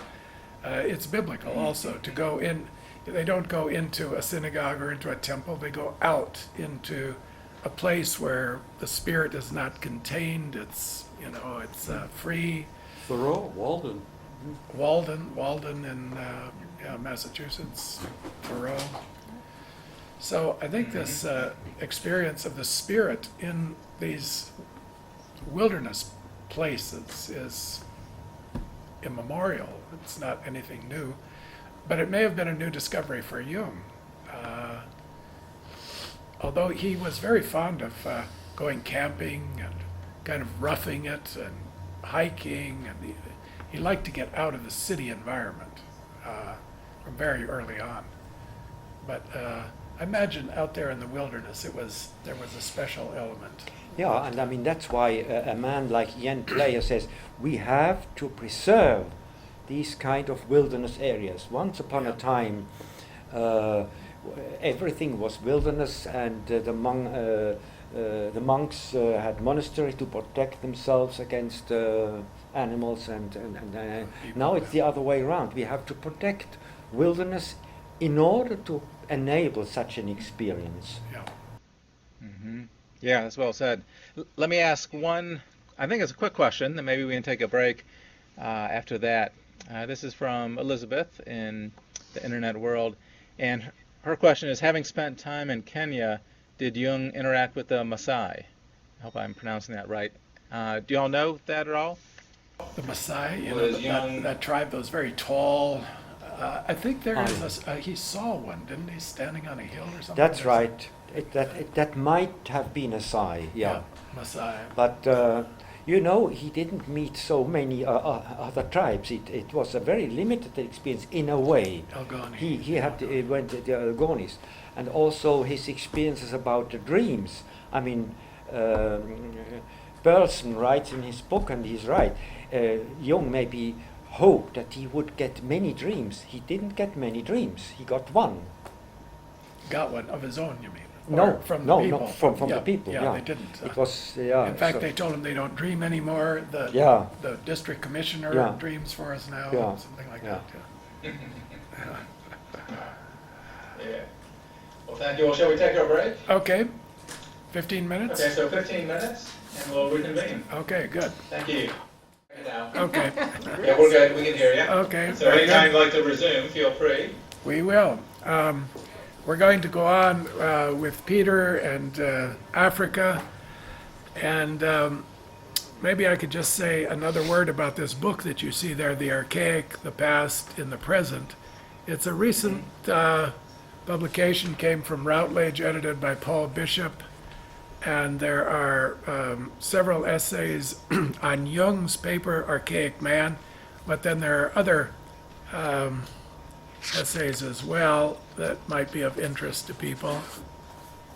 There you can see an introduction, Archaic Theories of History, Genius Loci, The Archaic, the Sublimity of Origins, The Idea of the Archaic in German Thought, Beethoven, Nietzsche, Heidegger. So it's a really classy book, very interesting articles, good writers. So for people who are into this topic, I would recommend it highly. So Peter, we've got you up now to filming the rock paintings of the Bushmen, filming some of their ceremonies. Where do you want to take us from here? Yeah. Concretely, why did I go to Africa? I mean, of course it was spiritually, it was Lawrence van der Post who brought me there. But in 1990 I got an invitation by Vera Buurman to go to Cape Town to help to give some lectures, some seminars for the institute they wanted to have there, the students. And now Vera Buurman was the grand old lady of Jungian psychology in Cape Town.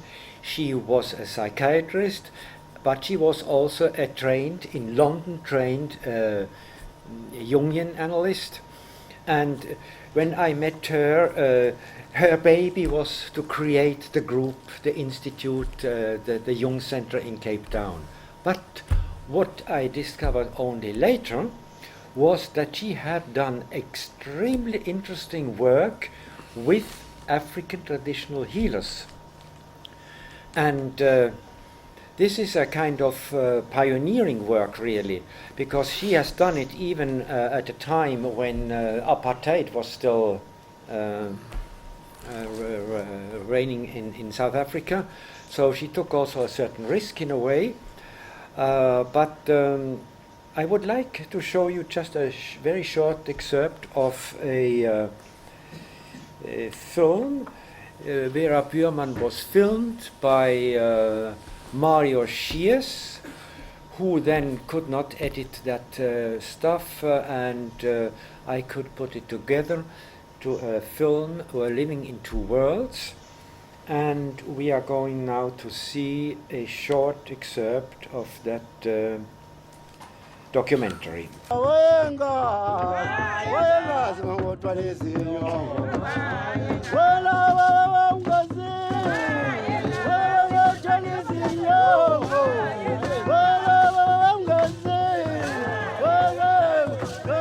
You are known internationally by your cross-cultural work. You have lectured in Europe and America, and you have published many articles in a book called Living in Two Worlds, subtitled Communication Between a White Healer and Her Black Counterparts.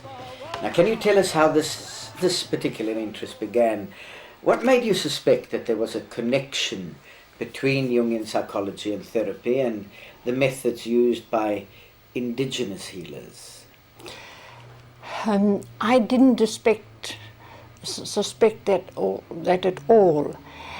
How I got into this is a young psychologist who was working on his honors seminars had to have a psychiatric assessment of the personality of the healers, because in the literature generally they were imaged as people that were hysterical, transvestite, homosexuals, never as really well-balanced and healthy people.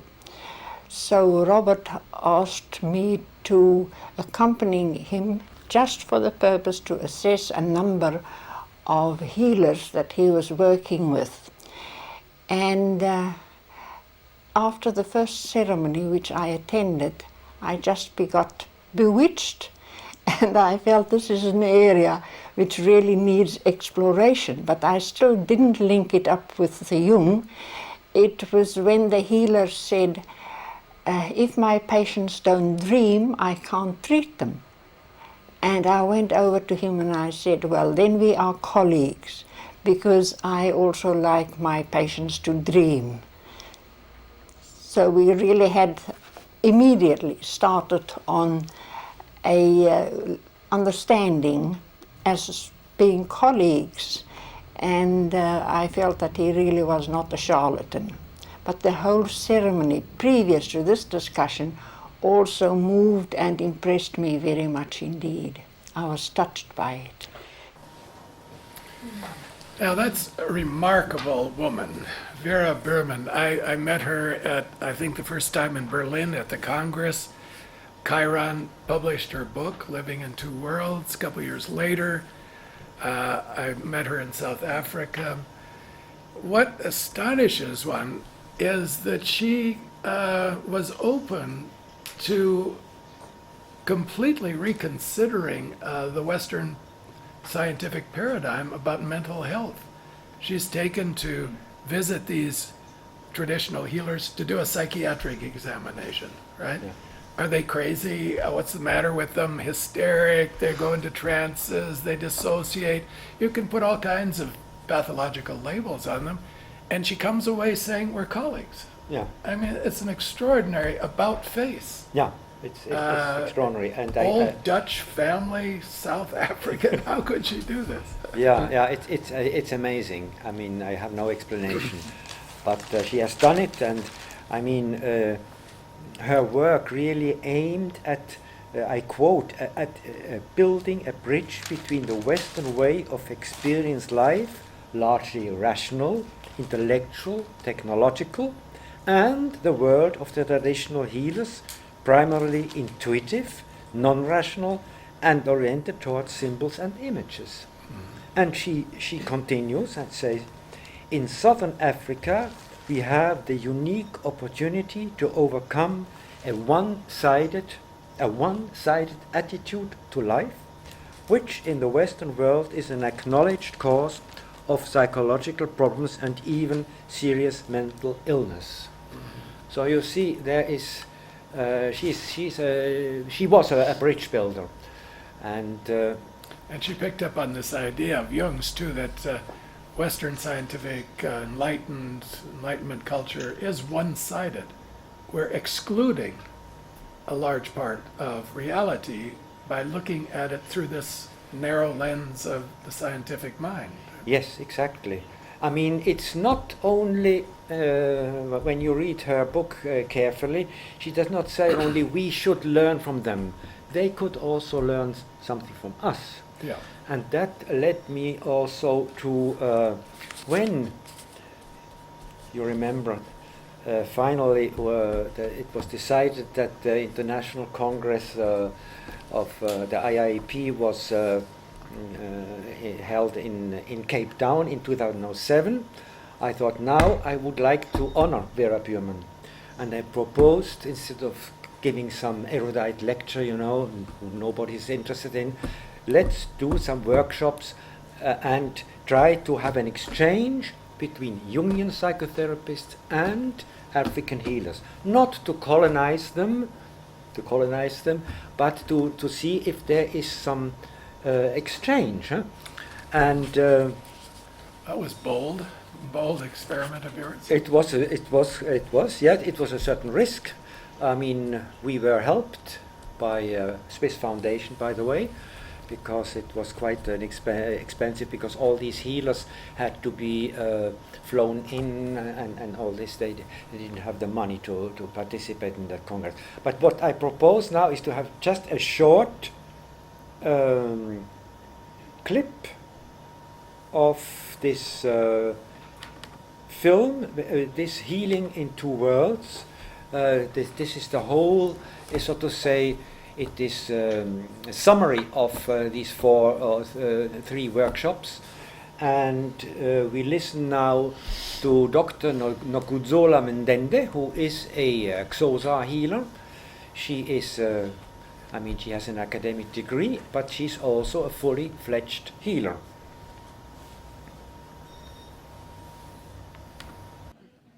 And what is a diviner? To be a diviner is a call. It's not by personal choice. I think Vera has explained that. And it's a call by ancestors to heal. And they communicate with you in many ways, but mainly through dreams and visions. And dreams are not the only ways of communicating of the ancestors. And before I come to that, again, the ancestors are with you, within you. It's not true that the ancestors, there are ancestors that are at home and the ancestors that are in the river, the ancestors that are in the forest. No one has ever died to know that, okay, and came back, okay, there's a difference. Oh, these have just died, these have, and so on and so on. So no one has done that. We don't know. So ancestors are everywhere. But when they have called you, they tell you where to be secluded. That is why divination is not a homogeneous entity. We are not called the same way. That is why it's the same with the West. That is why you find, I'm not saying they are called, I don't know. That is why they are gynecologists, they are this and that and that and that. So even with us, it's not homogeneous. People are called in different ways. That is why you see me wearing this, but you see them wearing like that. It's not that there's a wrong and the right, it's how they are being called. So we must also understand that. And I said they reveal themselves in dreams. Then let's come to the question of translation again. In Xhosa, a dream is an iphupha. And an iphupha, I can go to sleep tonight and dream about all of you here. That doesn't mean that it has got something to do with ancestors. Not at all. But there is a special dream which has got some connections with the ancestors, and in my language is called an itong. So we must understand there's a difference between an ipupa and itong. It's just because we are falling short of English terminology, then we are saying dreams. It's just generalized. Now, what are the differences between ipupa and itong? Amatongo, that's the plural. Amatongo can come any time of the day. When ancestors want to communicate with an individual, they can come during the day. The person would feel drowsy and would fall asleep. Then the ancestors would reveal themselves and explain what they want. Itongo differs from an ipupa in the following ways.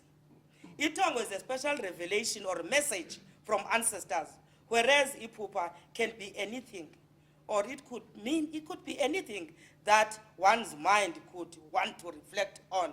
You can dream of anything. I don't want to call the personal unconscious or the collective unconscious or the psyche or the ego. I don't know that. But what I know, ipupa, that is an ordinary dream. You can dream of anything. But itongo is anything that has got some, it's got anything to do with the ancestors, messages from the ancestors.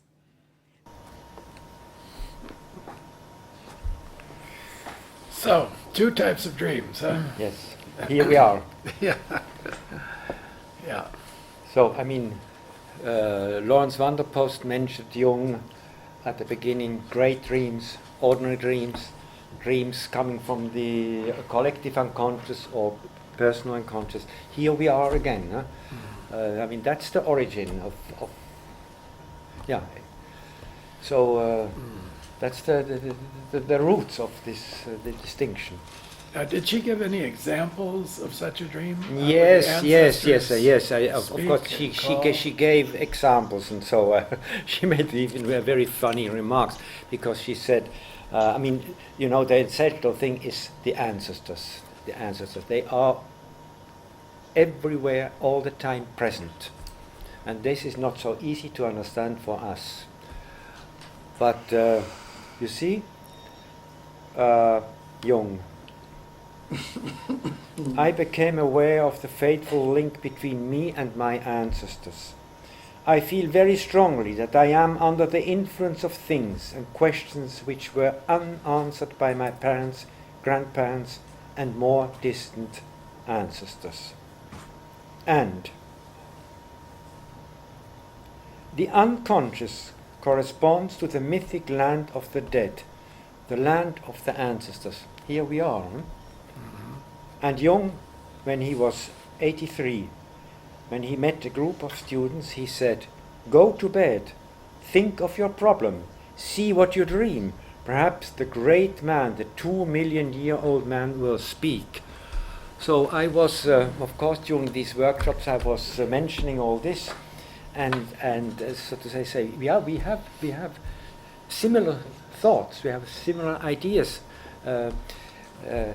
Nokudzola, she doesn't know anything about Jungian psychology, but I mean, maybe through his workshops she got a little bit aware that we have certain similarities, and that we are, in a way, as Vera Burman pointed out, we are colleagues. Huh? Yeah. Did I answer your question? Beautiful. No. Yeah, these ancestors. The ancestors come and make a claim, or they speak. What do the ancestor dreams tell the healer? I mean, what would be the content of such a message? Yeah, you see, the ancestors, of course, they can appear in many forms. I mean, it can be an animal. I mean, she made the example that when you dream of a tiger, it's very strange because there are no tigers in Africa, but she made that example. When you dream of a tiger, that means something very important, because it's an animal that represents an ancestor. The ancestors without face, because they are the ancestors whose face you know, maybe the grandfather, the great-grandfather, and then come all the ancestors go way back and are the ancestors whose faces we don't know. So she said that when you dream of a tiger, that's very important. But when you dream of a donkey, that means nothing, she said. Well, it depends on your ancestors, I guess. Yeah, well, I think this, the sense of the ancestors and the spirits and all that is very much in Jung's psyche. I'm thinking now of the Red Book experience and when the spirits of the dead come from Jerusalem unsatisfied, and he writes sometimes about the unhappy ancestor spirits. They need an answer. In a way, his life work was to try to provide some answers to the ancestors who. Yes, I mean the so-called calling when you are in this kind of restlessness, unhappiness, maybe you become unsocial and all this, what happens in Africa, and then all of a sudden this person is brought to a healer and he discovers the dreams which comes from the ancestor, and it means you have to become a healer. And during the whole process of training and even later, the messages from the ancestors, what we would call important dreams, are always a guideline for the training, what you have to do. Do they have training programs? Or? Yes, they have training programs. Yeah. Yes. And how does that work? You have a this is mentor, a guide? Yes, you have. You even find your analyst, your trainer, usually very often by a dream. Yeah. Mm-hmm. You have to go to that person. And what is so strange and surprising for us is that very, very often the trainer or the healer, he knows beforehand that now somebody is coming, and he knows even beforehand what's the problem of that person. Maybe I could show you the last video clip where you see a traditional healer. His name is Mabi, and we filmed him because when we made the film on the Bushmen, Spirits of the Rocks, I wanted him to be in the film because he said he was a Zulu healer. He was not a Bushman at all, but he said that he got all his knowledge about healing from the Bushmen in his dreams. Oh. Yeah. So the Bushmen are like ancestors. They are the early people. Mabi at the time didn't know Bushmen. They were, so to say, the people who had disappeared. Yeah.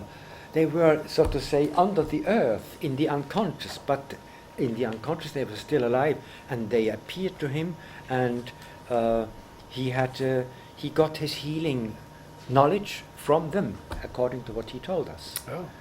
And now we see Mabi during an analytical hour, as what we call a divination session, Vumisa called in Zulu. Yo, yeah,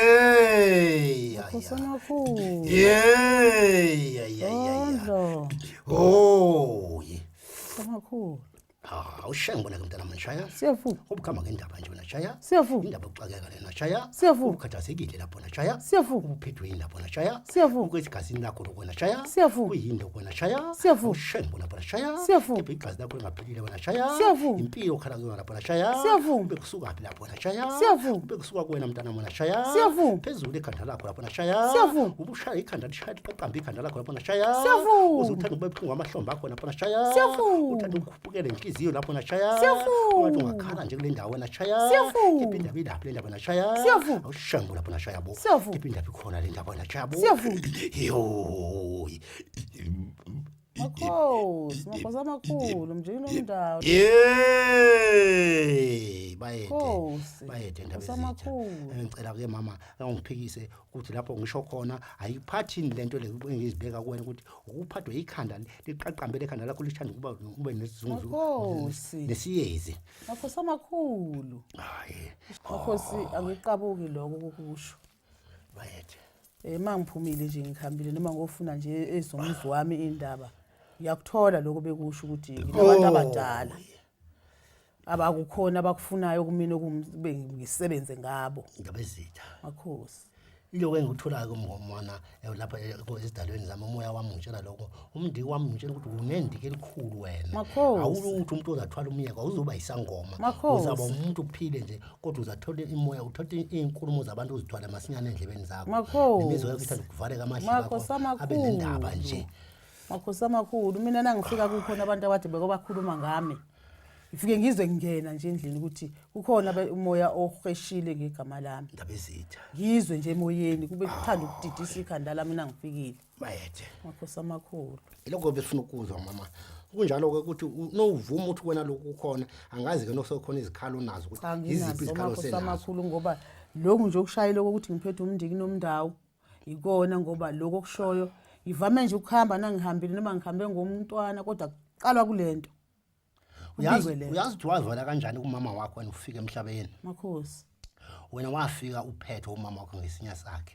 Kodwa umuntu ufika emhlabeni waba umuntu ogubedele onemboziwe ukesigaxeni kwengubo embozile.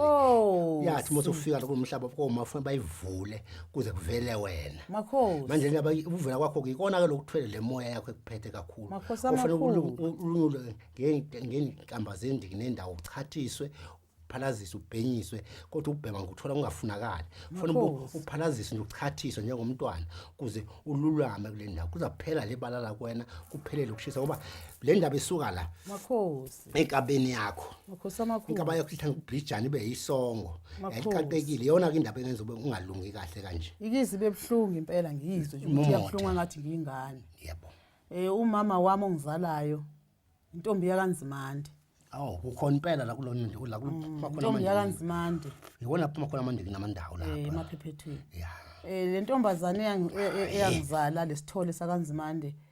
Sasifuna ukuthwasa umthetho waso. Umama wami ongizalayo.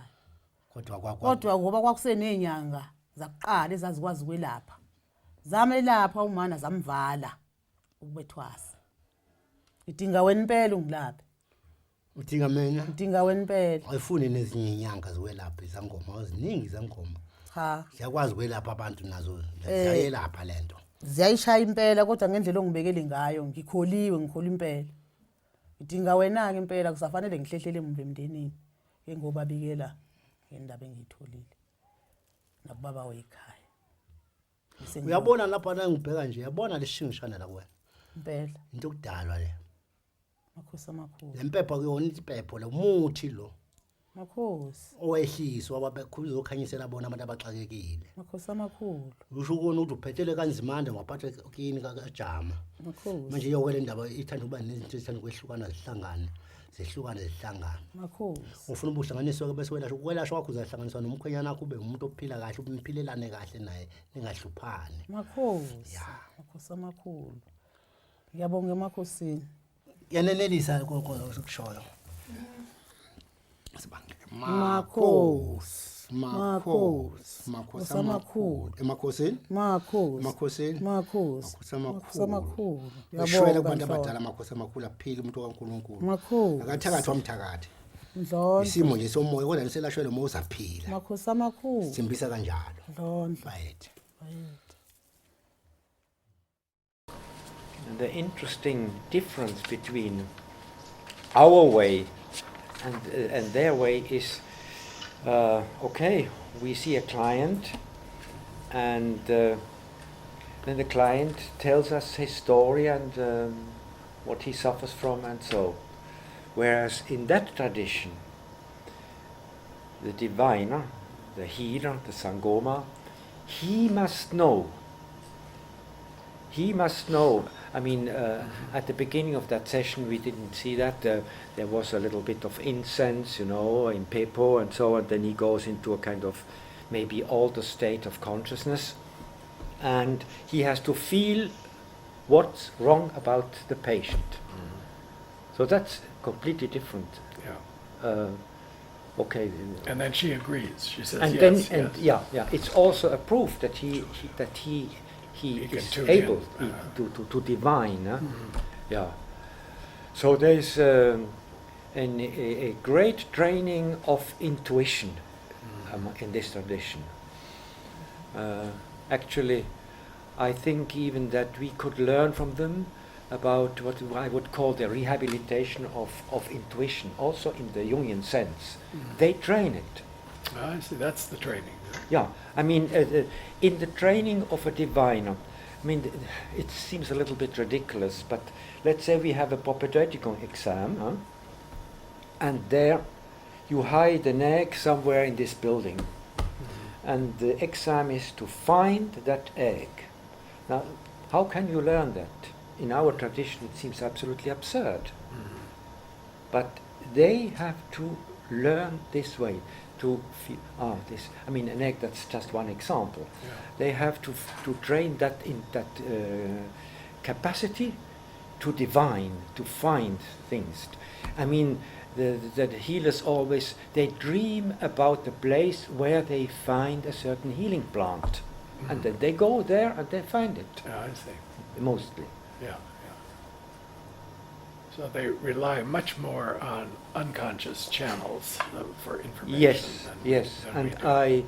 I would like to do some more research about this because they train it, and in our worldview, this cannot be trained.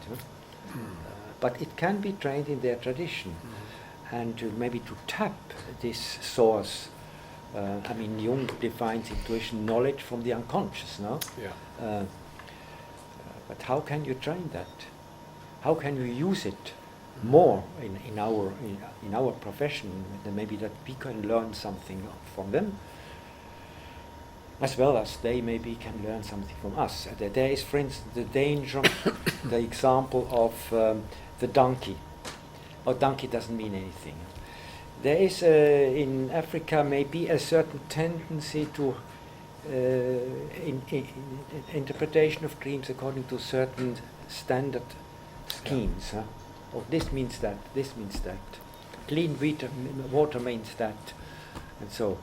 And maybe they can also, we could have an exchange. Open up a bit. Yeah, yeah. The donkey, yeah. Yeah, the donkey also means something. Yeah.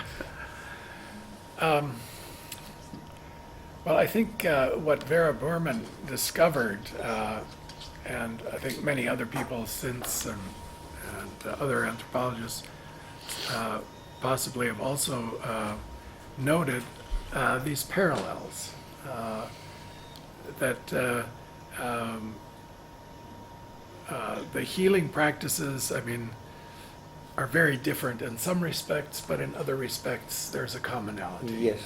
And certainly Jungian psychology does rely a lot on intuition, on dreams, on images and symbols. And I think that's what Vera Burman sensed when she met the diviners and the healers, that, absolutely, that they were colleagues in this sense. In one of my seminars once, a colored man said, Jungian psychology is the one closest to our way to see things. I think that's a big compliment. Yeah. What is your future work with Africa, Peter? What are you looking forward to still? Look, I think I would like, it's always also a question of material question. I mean, it needs money. If I can, and if we find some support, maybe of some foundations, to continue with this work of exchange to change each other. Not my goal is not to go and teach one-sidedly Jungian psychology to them, I would really like that we have an exchange. That's You've begun that. Yes, Yeah. we started, but you see, for instance, Nokudzola, she didn't know. She knew just the word, the collective unconscious, and she said, I know nothing about it, and so. But it's not easy to find people who know of something about the two worlds, because, I mean, Vera Biermann's book is called Living in Two Worlds. Now, is there a divide between you, or we have to find people who know about the two worlds and can bridge builders like Vera Biermann? And there are people who are, unfortunately, there are not many people, as far as I know, even in South Africa, who are so much interested in this bridge building.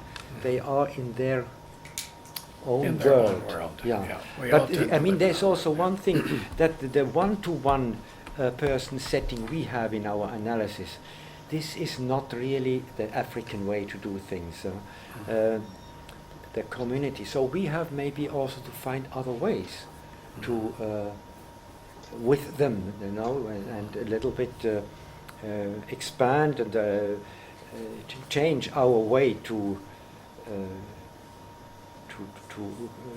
do our work there. Steve, you want to ask some questions? We could get some discussion going. Yeah, let's do that. I'll start maybe with some internet questions, then we can ask the Asheville audience if there's some here, and then, of course, Zurich as well. First question for Peter is, what was it like meeting Carl Jung himself? What were your feelings, and what kind of presence did he give off? Did it change your life in any ways? Any thoughts on that, Peter? Yeah, you know, I mean, to say, okay, I met Jung and this meeting changed my life, it's a little bit too simple.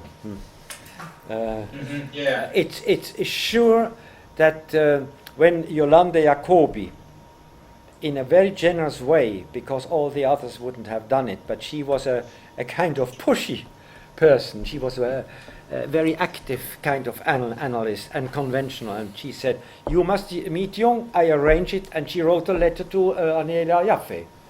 And I had an hour with Jung, a visit. It was Very difficult to get a meeting with Jung at that time. And but she succeeded. And so I met him, and sure that this had an influence on me. As I told you at the beginning, he made that wonderful connection between hearing, listening, and what is in German Gehorsam, obedience, obey, listen to the voices. And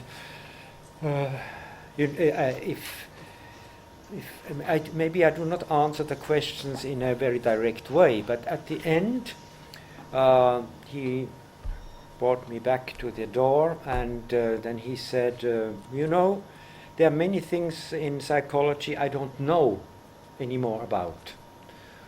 I have focused, specialized on certain things.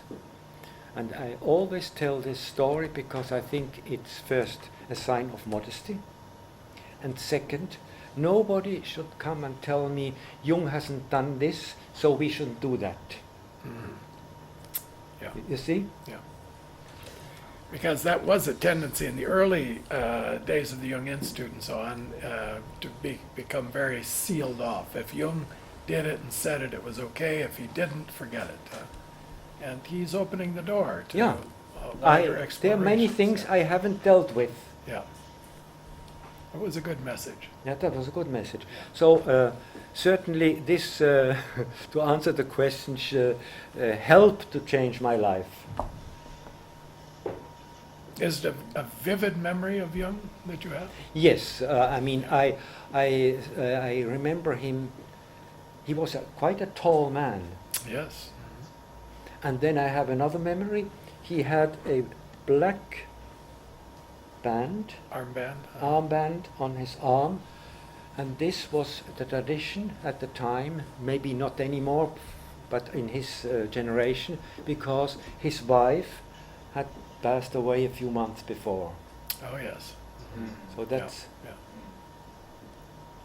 So he was in mourning at this he time. was still in mourning. Yes, that was a sign, an expression. Yeah. Well, thank you, for sharing that with us. There's a few more internet questions, but let me first go around. Asheville, any thoughts, questions here? Don't think. Yes, okay. Go ahead. And before you say, this is John DeWitt.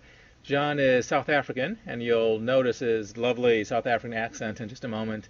And he's director of a nonprofit agency doing some really amazing things in South Africa, looking at micro enterprise and that sort of things. And he commutes from Asheville to South Africa back and forth, which is quite impressive in and of itself. So that intro, go ahead, John. Thank you. Thanks, Steve. Is your microphone on? Is the green light? Okay, yeah, good. Yeah. I once had an experience where I went with an old African out into a rural area, and while we were working there, he wanted that evening. He wanted to go and see a healer, and he went to see the healer, and I wasn't allowed to go with him, of course. And when he came back, and he said, it was amazing because when I walked into the hut, the healer knew I had a back problem. And I always found that very challenging. So what I assumed was that the healer used knowledge and intuition and saw some movement in the way he walked, some movement in the way he sat down, and that told him, he's got a back problem. But from what you've just said, I guess it could have been more than that. So that's what I wanted to ask you. Do you think it could have been more than that, more than just observing some small physical thing which told him a bigger story? Yeah, you see, that's the mystery of intuition, and somewhere it seems that Jung has defined intuition in the following way. Look, there is a man in a boat on a lake, and there is some bird. What is called? Ducks. A duck. A duck. Yes, A yes. duck. And that duck is diving. Now, where does it come up? Only the man who has great intuition knows where it comes up. and that's okay. That's a joke, but I think it's a good image, and it seems that these people. I think when we think in the four functions Jung explains. I think in countries like Africa, intuition has much more importance, and people are much closer to that. Of course, maybe their thinking is not as developed as ours. I mean, thinking, rather rational thinking, but they have a great sense for intuition, and maybe that their training is more intuition than thinking. I would think, yeah, I would say so. I mean, he may have picked up some slight signals from the way this man walked, Sure. if he saw him coming down the road. But possibly he didn't think like a doctor in a Western clinic would think. To make a diagnosis, he goes very quickly. In other words, he picks up signals or can sense things about the way a person is, and very quickly draw a conclusion. I mean, sometimes that's there are signals that we don't even know we're taking in, that come to us as information. Via the unconscious. We trust machines and mechanical things. I mean, here also, I remember a story of my grandfather who was a pediatrician. And one of my sisters, when she was very, very small children, she looked through the door, the keyhole. She observed my grandfather. That was, of course, not allowed, but she did it. And she saw that my grandfather was taking the baby and was smelling. Then afterwards she said, my grandfather, what were you doing? But you know, the smell tells me a lot of things. So this is not so far from intuition. Yeah, that's right. Yeah. Whereas nowadays you do it maybe in a more mechanical way. I don't know. Exactly. Yeah. I think doctors are trained out of their intuition now. You know, you have to do tests. That's certainly the danger. Yeah. We have a a doctor in Thun who does use his intuition, I think. And when he takes your pulse and he's listening to your heart and so on, he closes his eyes. And you know he's doing more than just listening to the stethoscope. He's listening to signals that he can pick up, and then he comes up with an idea of what might be wrong, or you're okay. And so I think it's a very useful function. Maybe we've overdone it with the thinking function, thinking sensate, and maybe they overdo it with the intuitive feeling. And as they say, a combination, learning from each other, benefiting from the expertise and the training of the other side could help both sides. Yeah. Like that. Yeah. Do you know if there are any outcome studies on their success rate of healing? No, I don't know. The only thing I know is it's said, South Africa has about 50 million inhabitants, and it seems that there are about 250,000 traditional healers. Sure, as everywhere there are also charlatans, but it means this has to be taken in consideration. And, and then we get into the whole subject of psychosomatics and placebo effects and all these mysteries, you know, that are really not explained by our science. Sometimes people take pills that they think are one thing, they're actually just sugar-coated, you know, sugar placebos, and they get well, you know, because it has an effect. So the mystery of healing has not been solved. Maybe a traditional healer can heal a traditional person who would not be healed if they went to a Western clinic, you know, and got the best treatment imaginable or available. But the serious traditional healer knows his limits, and they know that maybe at a certain point they have to send their patient to a white doctor. I mean, this is well known. Huh? But also, Astrid Berg, senior Jungian analyst in Cape Town, she works together with black healers because she knows that from their side they can also help. And she works with children. She works with children, but also with adults. Yeah, I mean, she works with mother and children in a clinic in the suburbs of Cape Town. That's right. That's a colleague of ours, Steve, in South Africa, who Vera Berman trained. I think Astrid was an analysis with Vera for many years and learned a lot from her. And Astrid Berg is German by origin, but has lived most of her life in Cape Town and has done a lot of work in the outlying areas around Cape Town with the African people who live in the villages and in the settlements around the city. Yeah. Oh, nice. Let me ask a couple real quick internet questions, then Zurek might have a question as well, and if we have time, we can finish up with some internet. Peter, you'll like this one. The question is, where can we secure Peter Ammon's DVDs? And I'll just say we'll have a link on our website to your DVD page. I think we have that up already if we don't. But if you go to... I can just tell you now where you have to go. You go on my website. Maybe we can show it. I don't know. Yeah, that'd be good if we get it up on the data screen.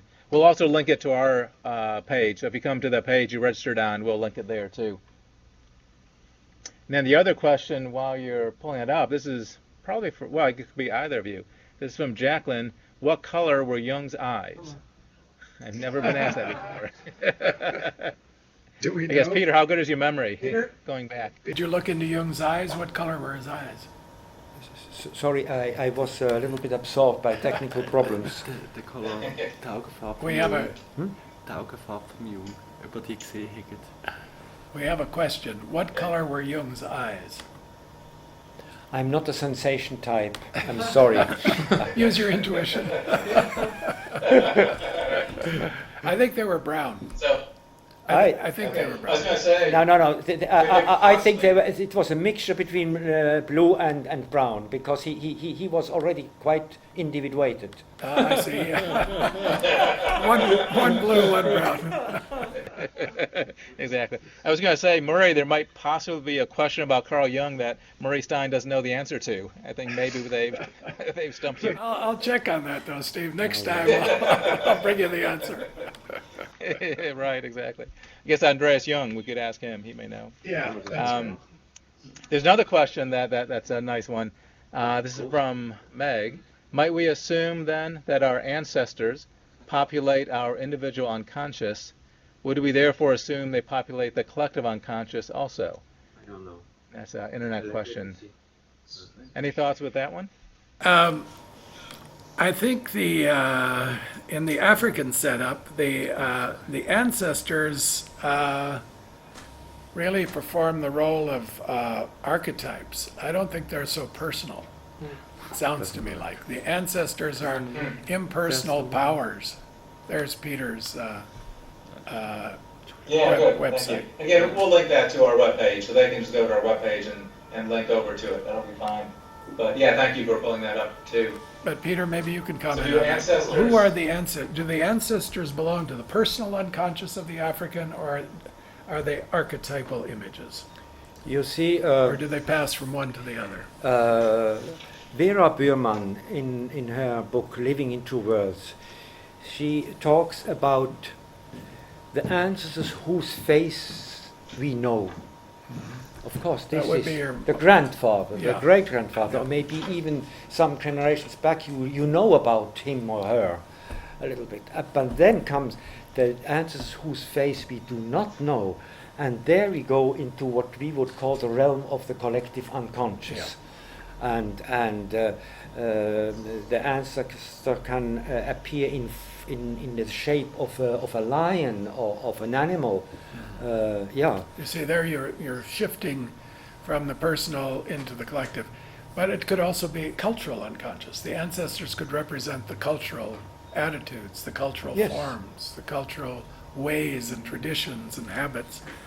And so there's probably a gradation. That would be an interesting study Yes. to go all the way from very personal, your mother, your father, grandfather, to these invisible ones, to the animals, to Yes, because what they we must not represent. forget that these people very often they can. We are in an oral tradition, huh? An oral tradition. We outsource our memory. You know, we have it in the computer, and Yeah. our memory is empty. But they have everything in their head, and so they can quote their forefathers many generations back, I you see, know, I the see. names and all this. And then, of course, at a certain point, it comes to an end. Yeah. But there is this connection with not only, it's not only persons, it's as I said, animals, the water, Wouldn't the you say forest. this is what Jung called roots, cultural roots? They're rooted in their land, in their ancestors, in their specific culture. Absolutely. I mean, what was so important for Jung to re-find the roots. This you find in these people, in this tradition. Never been cut off from their roots. Yeah. The way, so many of That's us true. have. Also, the connection with the earth, with the land, is very important.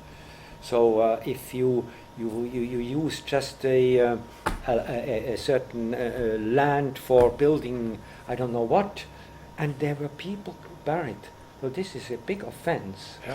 Because they are rooted in the land. Yeah. So you're disturbing the ancestors by digging up the. Yeah. There's a big connection. I mean, as you said, we can call it projection or not projection, but I mean, there is a living connection with the outer, what we call the outer world. Yeah. There is not this kind of split. That's right, yeah. And that fascinated Jung. I think he saw what we had lost. Not that he wanted to go back into mythological thinking and so on, but there is definitely a loss in how to recover that in a modern, postmodern way. That was a big question. Yeah. And in a way, when you think about our genes, I mean, now these days, King, what was it, Richard III? Richard III, Third, and there is a great nephew, and you take his genes, and you go back and prove that he was a forefather. Yeah. And so, I mean, the animals are our forefathers. They are in us. So there is the connection. It's not something we invent. Yeah. It gets us out of our individual ego, our individual isolated ego. Yes. Into a relationship with historical depth and breadth and landscape. And this ego is just a little island in the big surrounding. Wow. We almost out of time. Is there one last quick question from the Zurich audience? I've got a internet comment that might close us down, but if Zurich has a question, we can go with that too. Here? Judith, do you have something? You want to comment? Judith? I'm just thinking about the open channels, which is so important, isn't it, Peter, there? That the channels are open to something much, much bigger. Yes. In the trance, too. Right? Yes. Could you comment on that? Open on the trance, the openness in the trance really interests me. Yeah, you see, I cannot tell you much because I myself do not go consciously into trance. But it is a shamanistic tradition. In that sense, certainly the Bushmen are channeling in that way. They say that they go up maybe to the village of God, and there the healer fights with God. Can I save that person or not? And certainly the traditional healer also opens channels, and maybe these channels also are providing the healers that kind of intuitive knowledge which is difficult for us to understand. And body. They open to the body. He said he feels fire in his belly, when something starts happening. And they connect to the whole universe, from past, present, and the future. Yes. That's also very important. I mean, how do they know that they find a certain plant in a certain place? How do they know that they have to go at that place to find that healer? This is for us. The future is difficult to. We can't really explain it, can we, Peter? It goes. Time goes from one to the other, and we don't know. We can certainly not explain it with our rationalistic kind of worldview. I mean, Jung had also with the concept of synchronicity. I mean, he opened something of a non-causal way to explain certain things. And if I may say something real quick, because I know that we're running out of time, and it's just some shamans in the south of Chile experience the same sort of trance that they do in Nigeria, at least, because that's where I've been. And it's this idea of falling into something that they do not control at all. And in both places that I've been, which is the south of Chile and in Nigeria, they are almost victims. At least they talk about it in that way. They fall victims of these forces that are much, much bigger than themselves, and they somehow revealed what the sickness of the person is. And once they come back into consciousness, they do not remember anything. In both places. So it's people that are around, like in the videos that you were showing, Peter, where people are around touching them. They are the ones that are taking notes with their mind, And it's, this opening to something that is much, much bigger is also experienced in the south of Chile. I wanted to say because I wanted to. Yeah, and it's important what you say about the getting out of control. I think we've lost. Oh, I'm sorry. No, it was a good conclusion. Great. Thank you. Thank you. Thank you for coming and contributing.